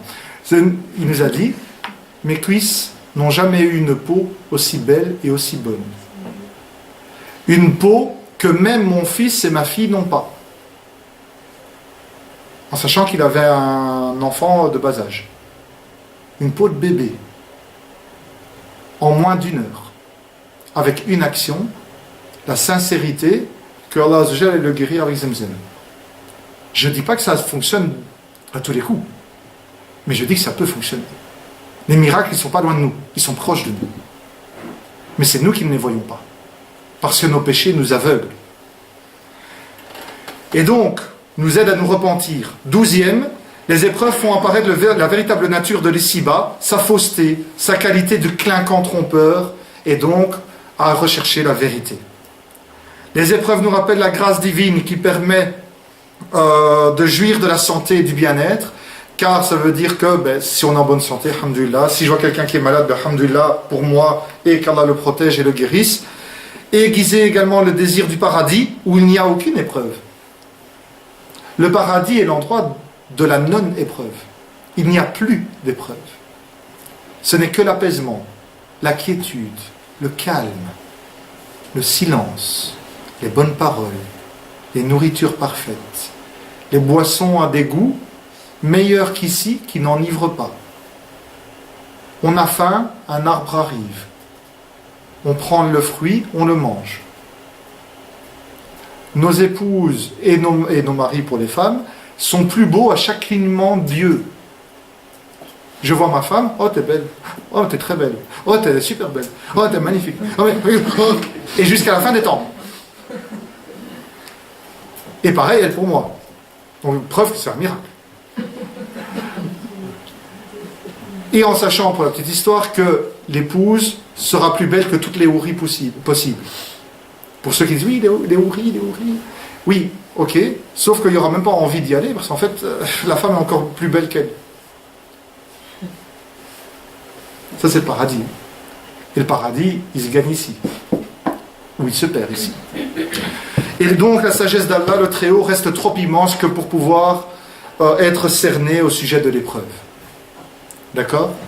Est-ce qu'on a assez de preuves des avantages de l'épreuve? Alors, maintenant, est-ce qu'on peut vouloir les épreuves? Parce que, honnêtement, moi, en préparant la présentation, à ce moment-là, j'ai eu ce doute. Je me suis dit, mais je veux être purifié. Je veux monter en degré, je veux connaître le paradis, je veux être pleinement croyant, je veux être comme un prophète. Vous voyez, je suis gonflé à bloc là. Mais maintenant on va voir que, attention au piège. Oui, j'aime bien celui-là, il revient à chaque fois. C'est économie d'échelle, on recycle. Pour les étudiants, il faut savoir ça. On reprend ce qui fonctionne. Il ne faut pas réinventer la roue. Ceci dit, il ne faut pas que le croyant ou la croyante demande à Allah de lui donner une épreuve. Il ne faut pas. Ce serait une erreur de faire une chose pareille. Il ne faut jamais souhaiter être éprouvé par Allah. Et au contraire, demandons toujours à Allah de vous éviter, de nous éviter les épreuves, car il se pourrait que nous la rations. Faute d'orthographe, désolé. Non, c'est bon. Que nous rations l'épreuve. Oui, en fait, je veux être éprouvé, comme ça je suis élevé en degré. Paf, l'épreuve, boum, je suis ingrat. Pas de chance. Pas de chance, mais surtout, catastrophe à la fin. Mais, si l'épreuve vient, par contre, par la volonté d'Allah et seulement de lui, car, et je vais quand même le rappeler, Allah Azzawajal dit aussi que nulle épreuve ne peut atteindre un être humain, même si tous les hommes et les démons de la terre, les djinns de la terre, pourraient se réunir pour vouloir un mal. D'accord? Donc, oui, mais en fait, il y en a qui fait la sorcellerie, et puis il y a un djinn, et puis il y a un, oui, mais un pantalon en velours, c'est même pas les djinns, mais aucune épreuve ne pourra atteindre un être humain sans la permission d'Allah. Pareil pour les bonnes choses, si ça n'a pas été décrété. D'accord? Ceci dit, donc il ne faut pas que le croyant demande à Allah de lui donner des épreuves, je viens de le dire ça. Mais si l'épreuve vient, donc ça veut dire qu'il y a le besoin de patience, d'endurance, sabr, qu'on a vu dans la sourate Al-Asr. D'accord? J'aime toujours bien faire des liens avec cette sourate, parce qu'elle est recyclable dans tous les deux sujets, n'importe quel sujet. Et certains savants disent même, certains savants, pas tous, mais certains savants disent même qu'il ne faut pas demander à Allah la patience et le sabr. Parce que ça voudrait dire qu'indirectement on demande d'avoir des épreuves. C'est comme si je demande à quelqu'un, donne-moi un effaceur. Ça veut dire que je sais déjà que je vais me tromper et que je vais devoir effacer. Vous voyez? Bon, ça c'est peut-être un petit peu précautionneux, mais il faut le savoir. Même demander sabr, si on peut l'éviter, c'est bien. Oui? Vous parlez avant l'épreuve ou... Avant l'épreuve. Oui, au moment de l'épreuve, il faut la demander. Mais avant l'épreuve, comme ça, j'ai rien. Oh oui, que Allah me donne la patience et l'endurance d'un point de vue général, comme ça, mais ça veut dire quoi? T'as envie que les épreuves t'arrivent? Vous voyez, il faut faire attention parfois dans la manière de présenter les choses. Madame? Excusez-moi, ici on a vécu une épreuve, et la semaine passée, on a peur de revivre encore cette épreuve. Comment? C'est une autre question que madame. Là, on parle de quelque chose qui s'est passé. Donc là, vous demandez d'être préservé de quelque chose que vous avez connu. Parce que vous savez que c'est difficile pour vous. Oui. Là, il n'y a aucune contre-indication, au contraire. Il n'y a pas dans votre épreuve, j'ai l'impression que c'est pas bien. Pourquoi ce serait pas bien? Je sais pas. Quelle est la preuve à cela? Je sais pas. Eh bien, je vais vous rapporter une parole sage et du plus sage. Écoutez votre cœur. Le cœur est votre thermomètre. Si votre cœur vous dit que vous avez besoin de vous tourner vers Allah et de lui demander du soutien par rapport à un événement précis, demandez-lui. Et faites confiance à Allah. Si Allah, au jour du jugement, vous dira « Ouais, tu n'aurais peut-être pas dû demander ça », il saura que c'est avec sincérité et il n'y aura aucun problème. La sincérité peut excuser parfois certaines choses. Allez avec sincérité, et le cœur est aussi l'élément qui permet de distinguer la vérité du faux. Avec un cœur travaillé. Et si c'est quelque chose qui vous inquiète, ça devient une épreuve. Donc vous avez le devoir de demander protection contre cette épreuve. Rien que votre inquiétude devient une épreuve. Voilà, c'est ça ce que Donc vous devez demander d'être protégé de cette inquiétude-là. Je ne parle même pas de l'événement. Rien que l'inquiétude de l'événement est déjà une épreuve. D'accord? J'ai répondu à la question? Oui, très bien. Inch'Allah. Je peux me tromper, hein? Non. Non, d'accord, je ne me trompe pas. Et donc le musulman demande toujours d'être préservé de l'épreuve lorsqu'elle vient. Alors, il demande l'aide d'Allah ou à Allah. On demande à Allah de nous donner la force et la foi convenable pour le remercier de ses bienfaits. Ça, c'est l'invocation qui est proposée par les savants qui disent de ne pas demander le sabre. Certains disent qu'on peut, hein, donc, mais c'était important quand même de nuancer. Conclusion. Parce qu'on va me dire, écoute, il reste 15 minutes. Bon.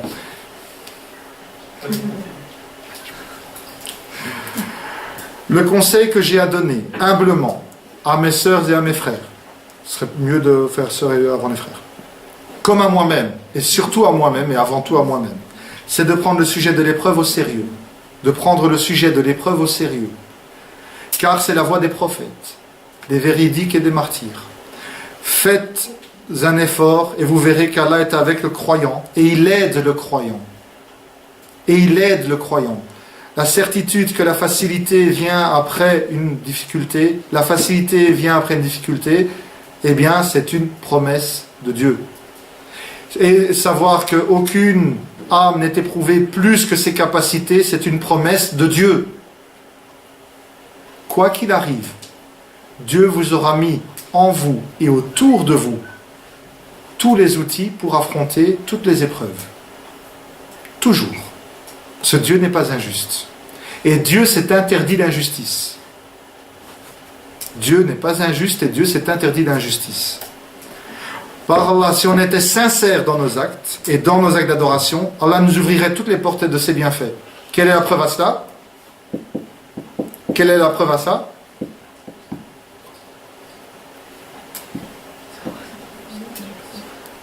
Bon, je donne un indice. Quelle est la preuve à cela? Moi, je veux la preuve coranique. Allez, les hommes les plus éprouvés, donc ça veut dire que c'est d'office dans une sourate qui parle d'un prophète. Nour. Dans la sourate Nour, fin de première page, la preuve à cela, c'est que quand on fait de l'istighfar, donc on est sincère, eh bien, Allah nous ouvre les portes de ses bienfaits. Les pluies qui descendent, les bienfaits, des enfants, des vastes jardins, le paradis. D'accord? Ne serait-ce, par rapport à la sincérité, ne serait-ce que 2 rakats, une prière au cœur de la nuit, où personne ne nous voit, pour ceux qui sont mariés, ou ceux qui vivent chez leurs parents, ou ceux qui vivent chez leurs enfants, eh bien, il y a des inventions de valeur maintenant. Eh bien, tout le monde dort au plus profond de la nuit, durant laquelle vous vous réveillez pour celui qui a créé la nuit. Et vous le louez, vous le remerciez. Vous vous humiliez la tête au sol à celui qui a créé le sol. Pour que, en vous rabaissant sur terre, il vous élève au ciel. À partir de ce moment-là, la sincérité est à travailler. C'est le premier pas. Ne serait-ce qu'un jeûne, un jour de jeûne, durant le mois de Sha'ban. Nous sommes maintenant durant le mois de Sha'ban. Vous êtes au courant que janvier-février, c'est un type de calendrier, il y a un autre calendrier. Ramadan, c'est pas juste des produits au Carrefour qui arrivent de temps en temps. Hein. C'est un mois, pendant le mois lunaire, qui est précédé du mois de Sha'ban, qui est précédé du mois de Rajab. Et le prophète sallallahu alayhi wa sallam, pendant le mois de Sha'ban, selon Aïcha radiyallahu anha, jeûnait pratiquement tout le mois, sauf quelques jours. Pourquoi? Ceux qui font du sport, est-ce que vous avez déjà vu, avec la Coupe du Monde il n'y a pas longtemps, un joueur de football qui arrivait comme ça, il sort de sa voiture, il met son short et il va sur le terrain? Non, il va s'échauffer. Et nous les musulmans, nous les croyants, on ne va pas nous échauffer. Nous n'allons pas nous échauffer. Mais nous sommes fous. Le prophète sallam nous a appris, nous a éduqués et nous a conseillé de nous échauffer. Nous allons avoir le mois du jeûne qui est... À quoi sert le jeûne? Laver les péchés. Bon, quand je fais ça, généralement, c'est une réponse qui est bien... C'est pas ça que j'attends. Se purifier. Ah, pardon? Partager. Se recueillir. Le mettre à la place du pauvre. Voilà, donc, affectueusement, hein. Le but du Ramadan est décrit dans le Coran, dans la sourate Al-Baqarah, c'est d'atteindre la piété. Atteindre la piété. Le Ramadan a un seul et même objectif, c'est d'atteindre la piété. Atteindre la piété. Tout le reste n'est que foutaise ou un moyen d'atteindre la piété. Parmi d'autres. Atteindre la piété. Je prétends atteindre la piété en ne faisant rien? Abadan, jamais. Je dois m'entraîner pour cela. Pendant le mois de Rajab, normalement, j'ai semé un petit peu. Pendant le mois de Sha'ban, j'ai entretenu. Et pendant le mois de Ramadan, je vais récolter. Il n'est pas trop tard. On vient de rentrer il y a quelques jours dans le mois de Sha'ban. Et c'est déjà les lundis, jeudi, les jours où les actions montent auprès d'Allah Azzawajal. Où le prophète sallam jeûnait, par exemple. Les 13, 14, 15 du mois de Sha'ban, par exemple. La 15e nuit du mois de Sha'ban, selon certains récits, où celui qui n'a pas de conflit avec quelqu'un a d'énormes récompenses. On vient d'en parler pendant la pause. Je ne me rappelle absolument plus la récompense. Ok, l'aide à un ami ne fonctionne pas. je vous invite à rechercher, parce que moi je ne me rappelle plus, j'ai un doute. Un sourire. Un sourire, c'est une preuve de sincérité. Un sourire sincère. Le sourire, quelle est la preuve à ça? Le prophète sallam, il y avait un hadith. Généralement, quand on dit ça, on est sûr de ne pas se tromper. Hein. Oui, il y avait un hadith. Il y avait un hadith qui parle du sourire. Oui. Le sourire est une sadaka. Le fait de sourire, c'est déjà faire une aumône. Et je rappelle que le prophète sallam, un jour, en se baladant, en marchant, a rencontré quelqu'un. Ce quelqu'un est revenu et a dit: je veux me convertir. Vous savez pourquoi? Parce que le prophète sallam lui a souri. Quand cet homme a vu le sourire, le simple sourire prophétique, il n'a vu que la vérité pour accéder au paradis. Un simple sourire. Bon, les femmes ne souriaient pas trop aux hommes, les hommes ne souriaient pas trop aux femmes, mais un sourire gentil. Un déchet ramassé. Le fait de ramasser un déchet, c'est le minimum de la foi. Le minimum de la foi. Je vous ai déjà raconté ça, une personne qui est venue se convertir dans une mosquée, un centre islamique à Bruxelles. Non? C'est pas à vous? Bon, pour la faire simple et courte, c'est quelqu'un d'un certain âge, belge, avec un accent bruxellois, à la base pas trop enclin à être intéressé par l'islam, de prime abord. Voilà, moi je veux me convertir, hein. Hein, je veux devenir comme vous là. Hein. Bon, alors l'imam, d'accord, ben, voilà, il y a les 5 piliers de l'islam, les 6 piliers de la foi, vous engagez à tout ça. Ouais, tout, je prends tout. Ouais. Bon, et pourquoi? Qu'est-ce qui vous a donné envie?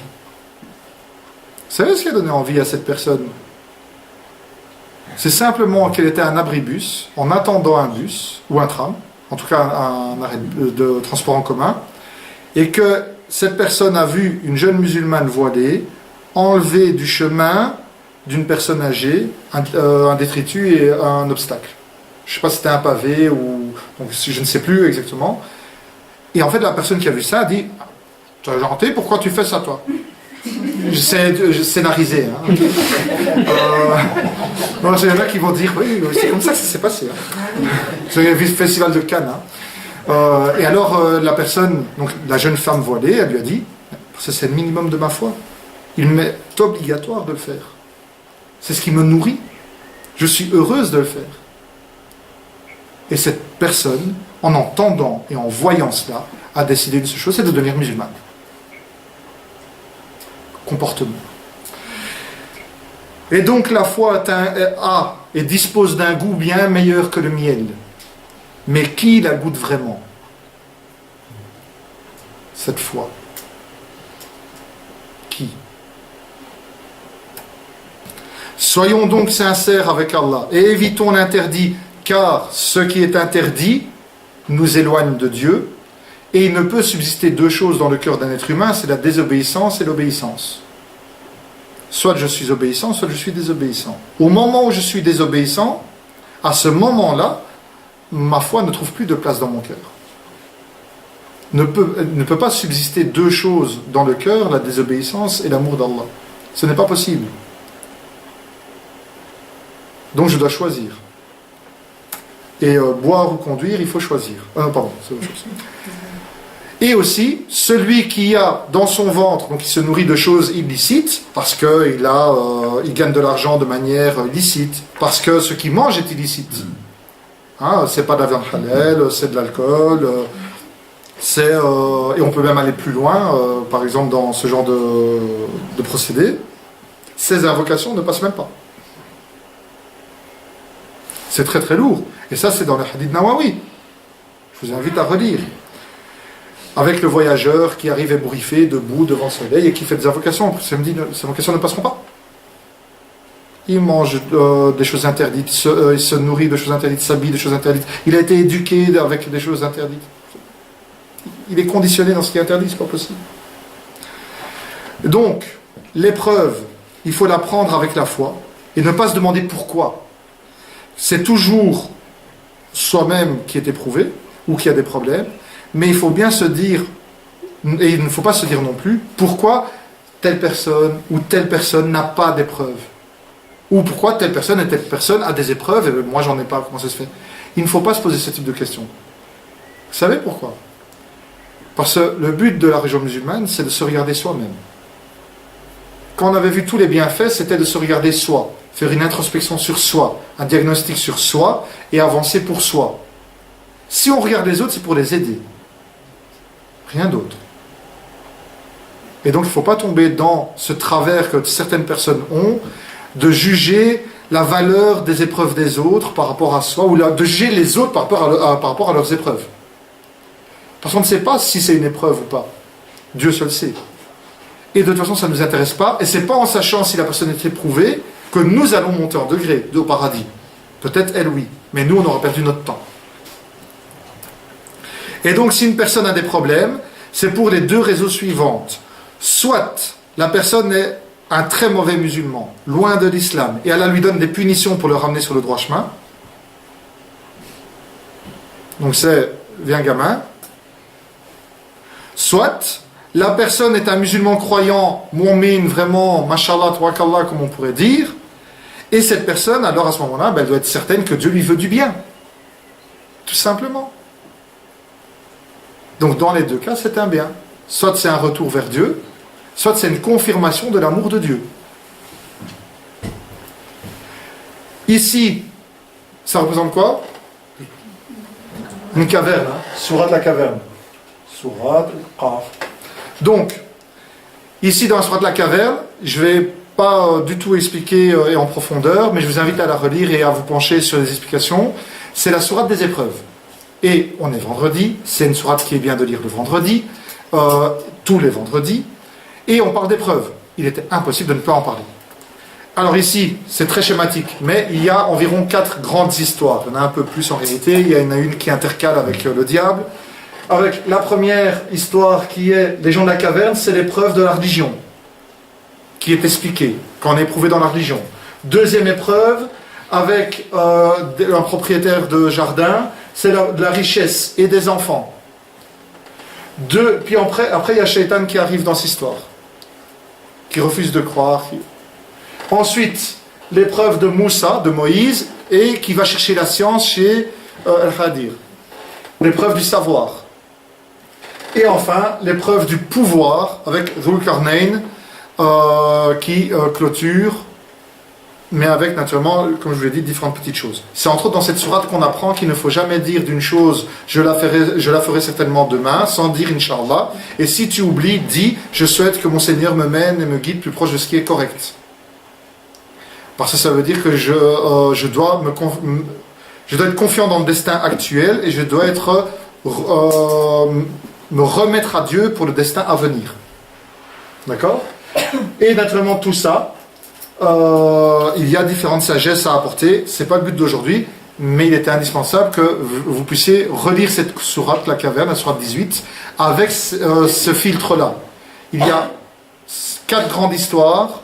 Ces 4 grandes histoires apportent 4 épreuves majeures et comment Allah nous apporte des solutions par rapport à ces épreuves-là. Et il y a des sous-épreuves dedans. Et en plus, celui qui connaît les 10 premiers versets ou les 10 derniers versets de la sourate de la caverne est préservé de Dajjal, l'Antichrist, qui est la plus grande des épreuves.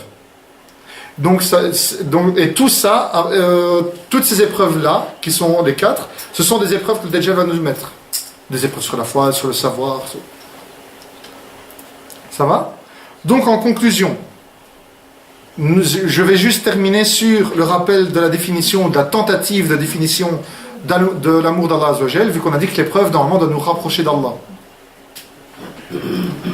L'amour d'Allah est une voie, un mode de vie. Et on voit mieux maintenant, vous voyez, la définition, il y a 3 cours, enfin, je parle avec moi, hein. Elle avait une consistance. Puis on a parlé d'éducation, elle avait une autre consistance, une autre saveur.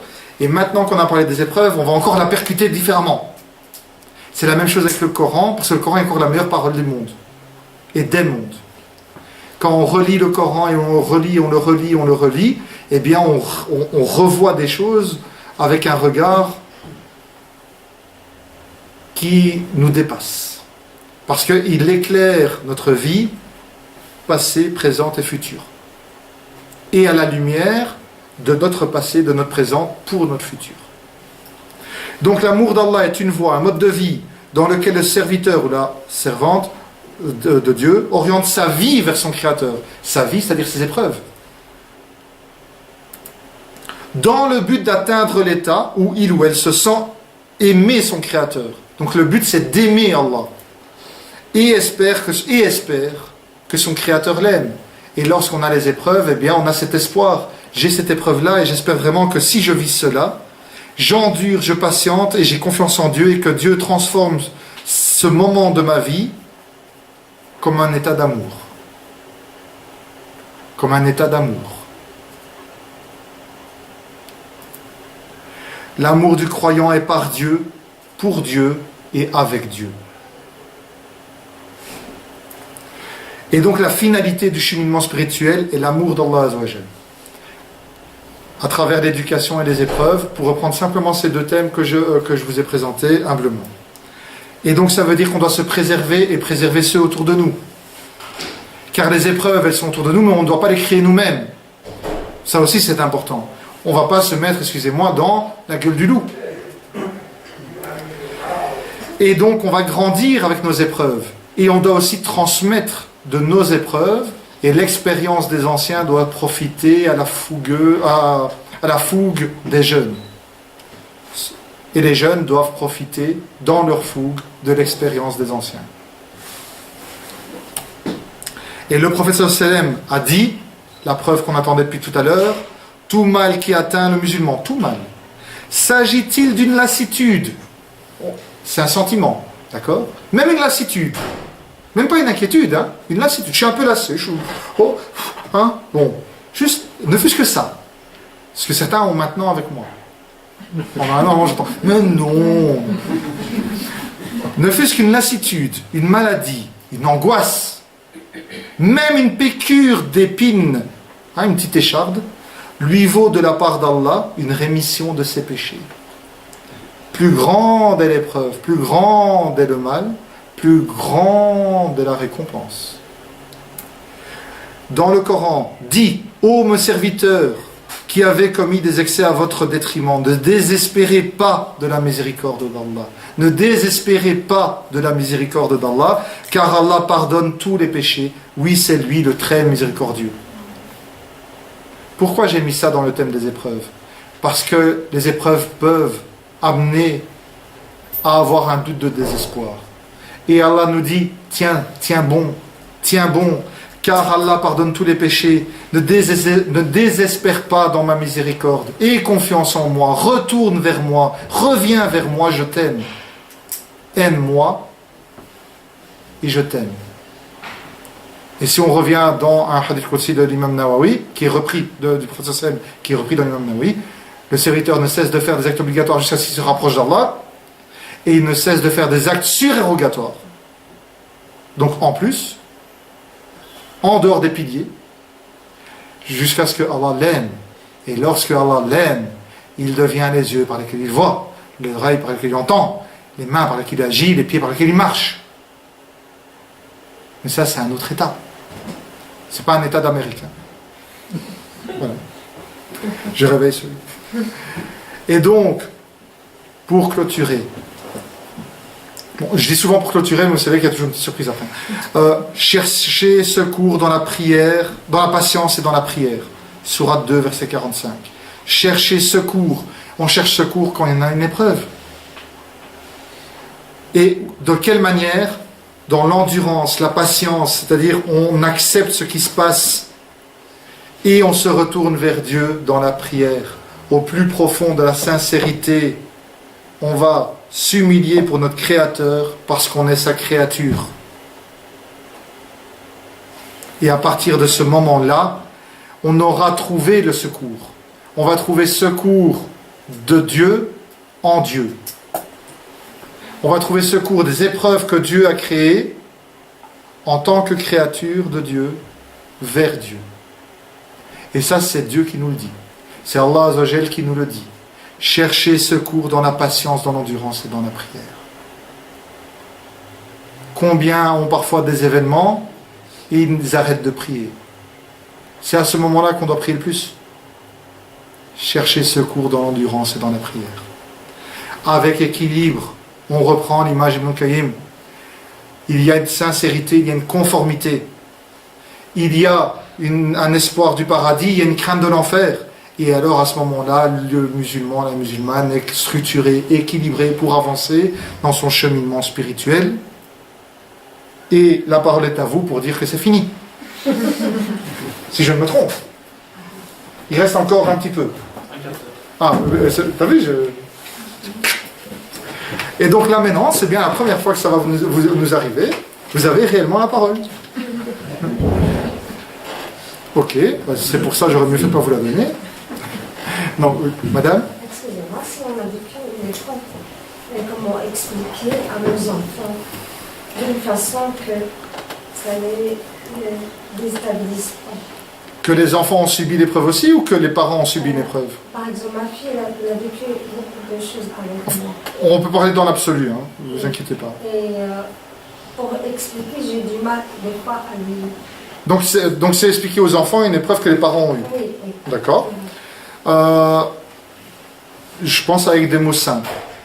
Il faut pas chercher à compliquer, il ne faut pas chercher à cacher. D'accord? Dieu est vérité et aime la vérité. Ça veut dire aussi que, naturellement, il faut tenir compte du développement intellectuel de l'enfant, du développement moral, de son âge. Je ne vais pas parler à un ado de 15 ans comme un enfant de 5 ans.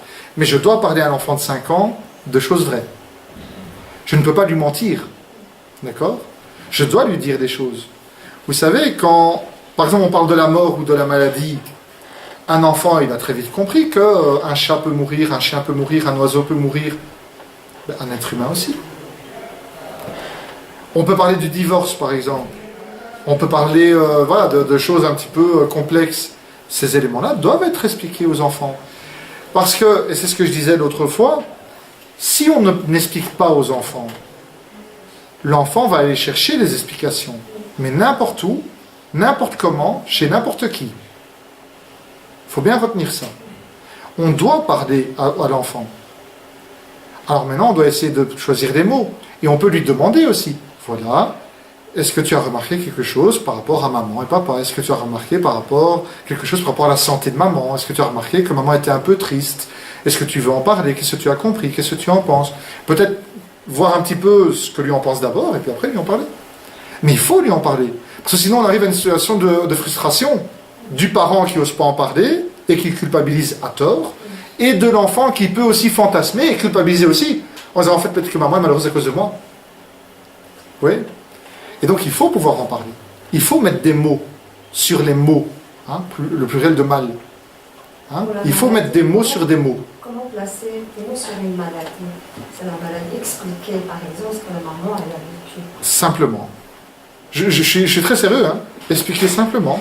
Maman a une maladie très grave, et puis ça pouvait être très grave, mais Allah Azza wa Jal a décidé que maman était encore sur terre pour être près de toi et pour pouvoir parler de ça avec toi et pour dire qu'il y a d'autres personnes mais qui ne sont plus là parce que la maladie les a emportés et pour nous rappeler que il y a une vie, il y a une mort, il y a une maladie et que il est avec nous.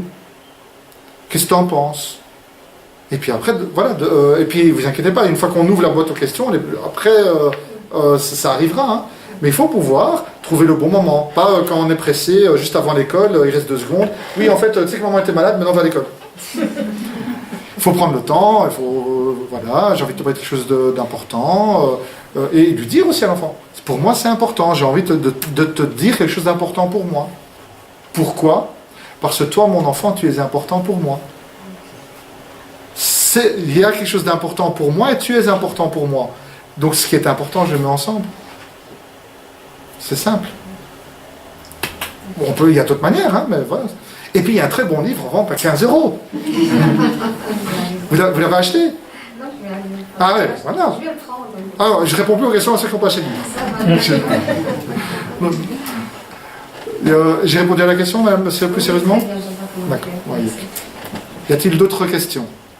Ou remarques, commentaires Est-ce que par rapport au sujet, il y a des personnes qui voudraient partager des choses ou Avec la famille, En fait, c'est un peu la famille. Oui. Comment, des fois, j'ai pas envie de parler. À la famille, Alors, j'ai pas envie de parler à la famille de beaucoup de choses. d'épreuves. De ma maladie. Mais en fait, je vais monter de niveau, comme ça c'est un sujet qui peut concerner tout le monde. À un moment où on a une épreuve négative et qu'on n'a pas envie d'en parler, on a tout à fait le droit aussi de ne pas vouloir en parler. D'accord ? Maintenant, il n'empêche qu'on peut dire aux gens de manière polie, en leur disant, voilà, je t'aime beaucoup, mais sache que je ne suis pas capable maintenant d'en parler avec toi. Pas parce que je t'aime pas parce que tu fais pas partie de mes proches, mais parce que pour moi c'est trop lourd pour en parler. Cette phrase-là, elle finit, et c'est parce que je t'aime que je te confie ça. Je te confie que c'est lourd pour moi d'en parler, et je te confie avec tout mon amour de ne pas me poser de questions dessus, pour l'instant. Parce que j'ai confiance en toi. Je ne dirai pas ça aux autres. Ceux qui ne sont pas proches de moi, je n'en parle même pas. Mais vu que tu es proche de moi, je te le demande. Et je te confie que je ne suis pas capable de te parler. Et je sais que parce que tu m'aimes et qu'on est proche, tu pourras le comprendre. Et je te demande de faire des invocations pour moi aussi. Pour qu'on se retrouve au paradis. Mais ça veut dire que la personne elle se sentira en même temps honorée et en même temps vous aurez passé le message. D'accord ? Autre chose, quand on a une épreuve positive, on a un bon boulot, de l'argent, il sied aussi aux musulmans d'être discrets. Il arrive parfois des musulmans ou des musulmanes qui, on dirait un catalogue de la redoute. Bon, moi j'ai pas Facebook, mais apparemment sur Facebook c'est Fiesta et compagnie. On montre, voilà, je suis heureux avec mes enfants, je suis heureux avec ma femme, je suis heureux dans mon boulot, je suis heureux, happy. À côté de dictionnaire, il y a ma photo heureux. Voilà, il y a un moment donné, il faut une décence. Parce que si je suis heureux, j'ai le droit d'être heureux. Mais qu'est-ce qu'on a appris aujourd'hui ? C'est que ce bonheur devient une épreuve. Si je ne l'utilise pas pour Dieu. Si mes enfants, alhamdoulilah, j'ai des enfants qui ont des capacités, eh bien je dois utiliser leurs capacités pour qu'ils deviennent de meilleurs croyants, utiles au monde. Si j'ai de l'argent, alhamdoulilah, le musulman fort est meilleur que le musulman faible. Il n'y a aucun problème à cela. Il n'y a pas de honte à être riche. Mais je paye la zakat et naturellement, je m'occupe des gens autour de moi. Et je sais comment je gagne mon argent et je sais où je dépense mon argent. Et je fais tourner mon argent. D'accord ? Mais je ne vais pas mettre un poste avec mon chèque et voilà, c'est un manque de décence aussi. C'est pour ça aussi que quand on a une extrême beauté, on ne va peut-être pas la montrer tout le temps partout. C'est pour ça que moi je vais partout. Personnellement, il n'y a pas de problème. Mais il y a un moment donné où voilà, je dois être reconnaissant de me dire oui, je dois faire attention à ce que Dieu m'a donné comme bienfait. Car ce bienfait, il est soit pour moi ou contre moi. Ou il est pour moi sur terre, mais contre moi dans l'au-delà. Comme celui qui a étudié le Coran. Vous voyez ? Celui qui a étudié le Coran, c'était pour lui. Mais à lui de savoir si ce sera pour lui et ici et là-bas. Ou que ici. Celui qui a étudié le Coran et qui ne l'enseigne pas, celui qui a appris une science qui ne l'enseigne pas, il n'aura pas de bénéfice sur terre parce qu'il n'aura pas enseigné, et il n'aura pas de bénéfice au jour du jugement, et il sera châtié pour ça. Tu as eu un savoir que tu n'as pas transmis ? Pourquoi ? Et les gens autour de toi n'ont pas reçu ce savoir que tu aurais pu transmettre ?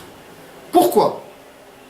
Et pire, imaginons qu'on soit dans la file pour arriver au paradis et on a une main qui nous attrape et c'est quelqu'un qu'on connaît qui nous dit « Pourquoi tu ne m'as jamais parlé d'islam ?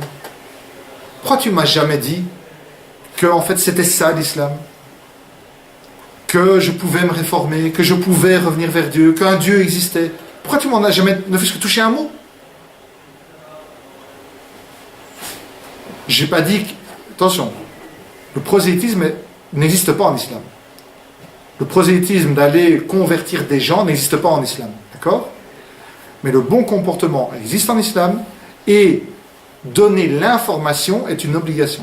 Je te donne l'information que l'islam existe et que c'est une religion de droiture, d'équilibre, de vérité qui donne accès au paradis, qui fait éviter l'enfer et qu'en plus, si on demande pardon à Dieu pour nos péchés, donne des bienfaits sur terre. Sourate Nour. Tu prends pas. Mais au moins je te l'ai dit. moi j'ai fait mon job. Non, c'est vrai que si je dis rien, ben, il n'y aura rien. Et c'est le comportement, comme on l'a dit avec la fille qui avait enlevé le déchet du passage. Oui? Même si la famille ne pose pas de questions par rapport aux convertis. Ben, d'autant plus. Là, et je suis encore bien placé pour le savoir en tant que converti. Quelqu'un qui ne pose pas de questions, soit c'est parce qu'il n'a pas de questions, il faut au moins lui dire qu'il pourrait se poser des questions. Ce serait peut-être pas mal pour lui. Même si sa réponse après lui appartient. Mais au moins lui dire. Est-ce que tu t'es déjà posé la question d'où tu venais? Où tu vas? Pourquoi tu es sur terre? Même par l'humiliation. Il ne faut jamais humilier les gens. Donc, si on t'humilie en tant que converti... Eh bien, c'est très bien. Le musulman répond mal par le bien. Le musulman répond mal par le bien. Il y a Hassan al-Basri, un suiveur des compagnons, qui, lorsqu'on parlait de lui en mal, allait apporter des plats, de succulents plats, aux gens qui parlaient de lui. Pas pour se moquer d'eux, hein, mais il disait en fait, quand tu parles de moi, tu es en train de m'offrir des hasanettes. Et tu es en train de me prendre des siyat, donc des péchés. Donc je te remercie. Alors maintenant, il faut une force de caractère et pouvoir le glisser, hein, le plat. Bon, les jeux de mots, je sais, parfois ça passe pas, comme les plats. Mais maintenant, quelqu'un qui humilie, il faut bien se dire que généralement, surtout quand c'est des proches, c'est parce qu'en fait, ce sont des personnes qui sont inquiètes pour nous. Et la meilleure défense, c'est l'attaque. Et que souvent, les personnes auront plus facile à humilier ou à se moquer que d'aborder le vrai problème, parce que le vrai problème, ce serait de dire « Pourquoi es-tu épanoui et pas moi ? Pourquoi as-tu choisi une religion et pas moi ?» Parce que quand je me pose cette question-là, en fait, je me pose la question sur moi, pas sur toi. Donc, je préfère t'humilier. Et ça, on peut lui dire simplement et gentiment. Écoute, là, j'entends que tu as envie de dénigrer, de se moquer de moi, mais est-ce que la vraie question n'est pas ailleurs? Il refuse de voir la vérité. Oui, mais après, si nous, on a fait un effort, après, il refuse. Hein. Kafirun, hein, le mot en arabe pour mécréant, ça veut dire quoi en réalité? C'est un paysan qui enfuit la graine sous la terre. C'est ça l'origine. Donc ça veut dire que quelqu'un de kafir, c'est quelqu'un qui cache sa foi qu'il a en lui, qui refuse de la voir, qui l'appuie, qui la pousse. Mais s'il refuse ou qu'il n'est pas prêt à ce moment-là, nous, notre rôle, c'est pas d'aller déterrer. Hein. Nous, notre rôle, c'est juste de dire, écoute, je suis sûr qu'au fond de toi, si tu es si dur avec moi, si tu te moques aussi méchamment de moi, c'est parce que tu sais que ça te chipote. C'est parce que ça t'embête et ça te chipote que tu es aussi dur avec moi. Mais non, si t'as pas envie de le voir, c'est pas grave. Voilà, on s'arrête là. Continue à te moquer de moi, j'aime bien. Allez, c'est pas grave. J'ai répondu à la question. Y a-t-il d'autres remarques, commentaires, questions? C'est tout. Donc par rapport à aujourd'hui, je vérifie. Oui, c'était. Vous avez vu? Il n'y avait même pas de surprise après. Formidable. Hein? Donc, si jamais j'ai dit vrai, c'est par la grâce d'Allah Azzawajal. Si jamais j'ai dit faux, c'est par ma faiblesse et les insufflations du Satan. Prenez de moi ce qui était vrai, ce qui était juste. Rejetez là où je me suis trompé et là où j'ai commis des erreurs. Et j'en ai sûrement commises. Je vous demande de m'en excuser. Car nul n'est parfait, sauf Allah Azzawajal, l'unique, le suprême, qui détient nos vies, notre naissance, notre mort, nos épreuves et notre retour vers lui lorsque ces épreuves nous touchent. Je vous souhaite à toutes et à tous une excellente soirée. Ceux qui n'ont pas les ablutions peuvent, Inch'Allah, les faire, car nous allons procéder maintenant à la prière. Et je rappelle qu'il est préférable de chercher le secours dans la patience et dans la prière, en tout temps, en tout espace, en tout lieu et en tout événement. Wallahu a'lam. Bonne soirée à tout le monde et bonne prière à tout le monde, Inch'Allah.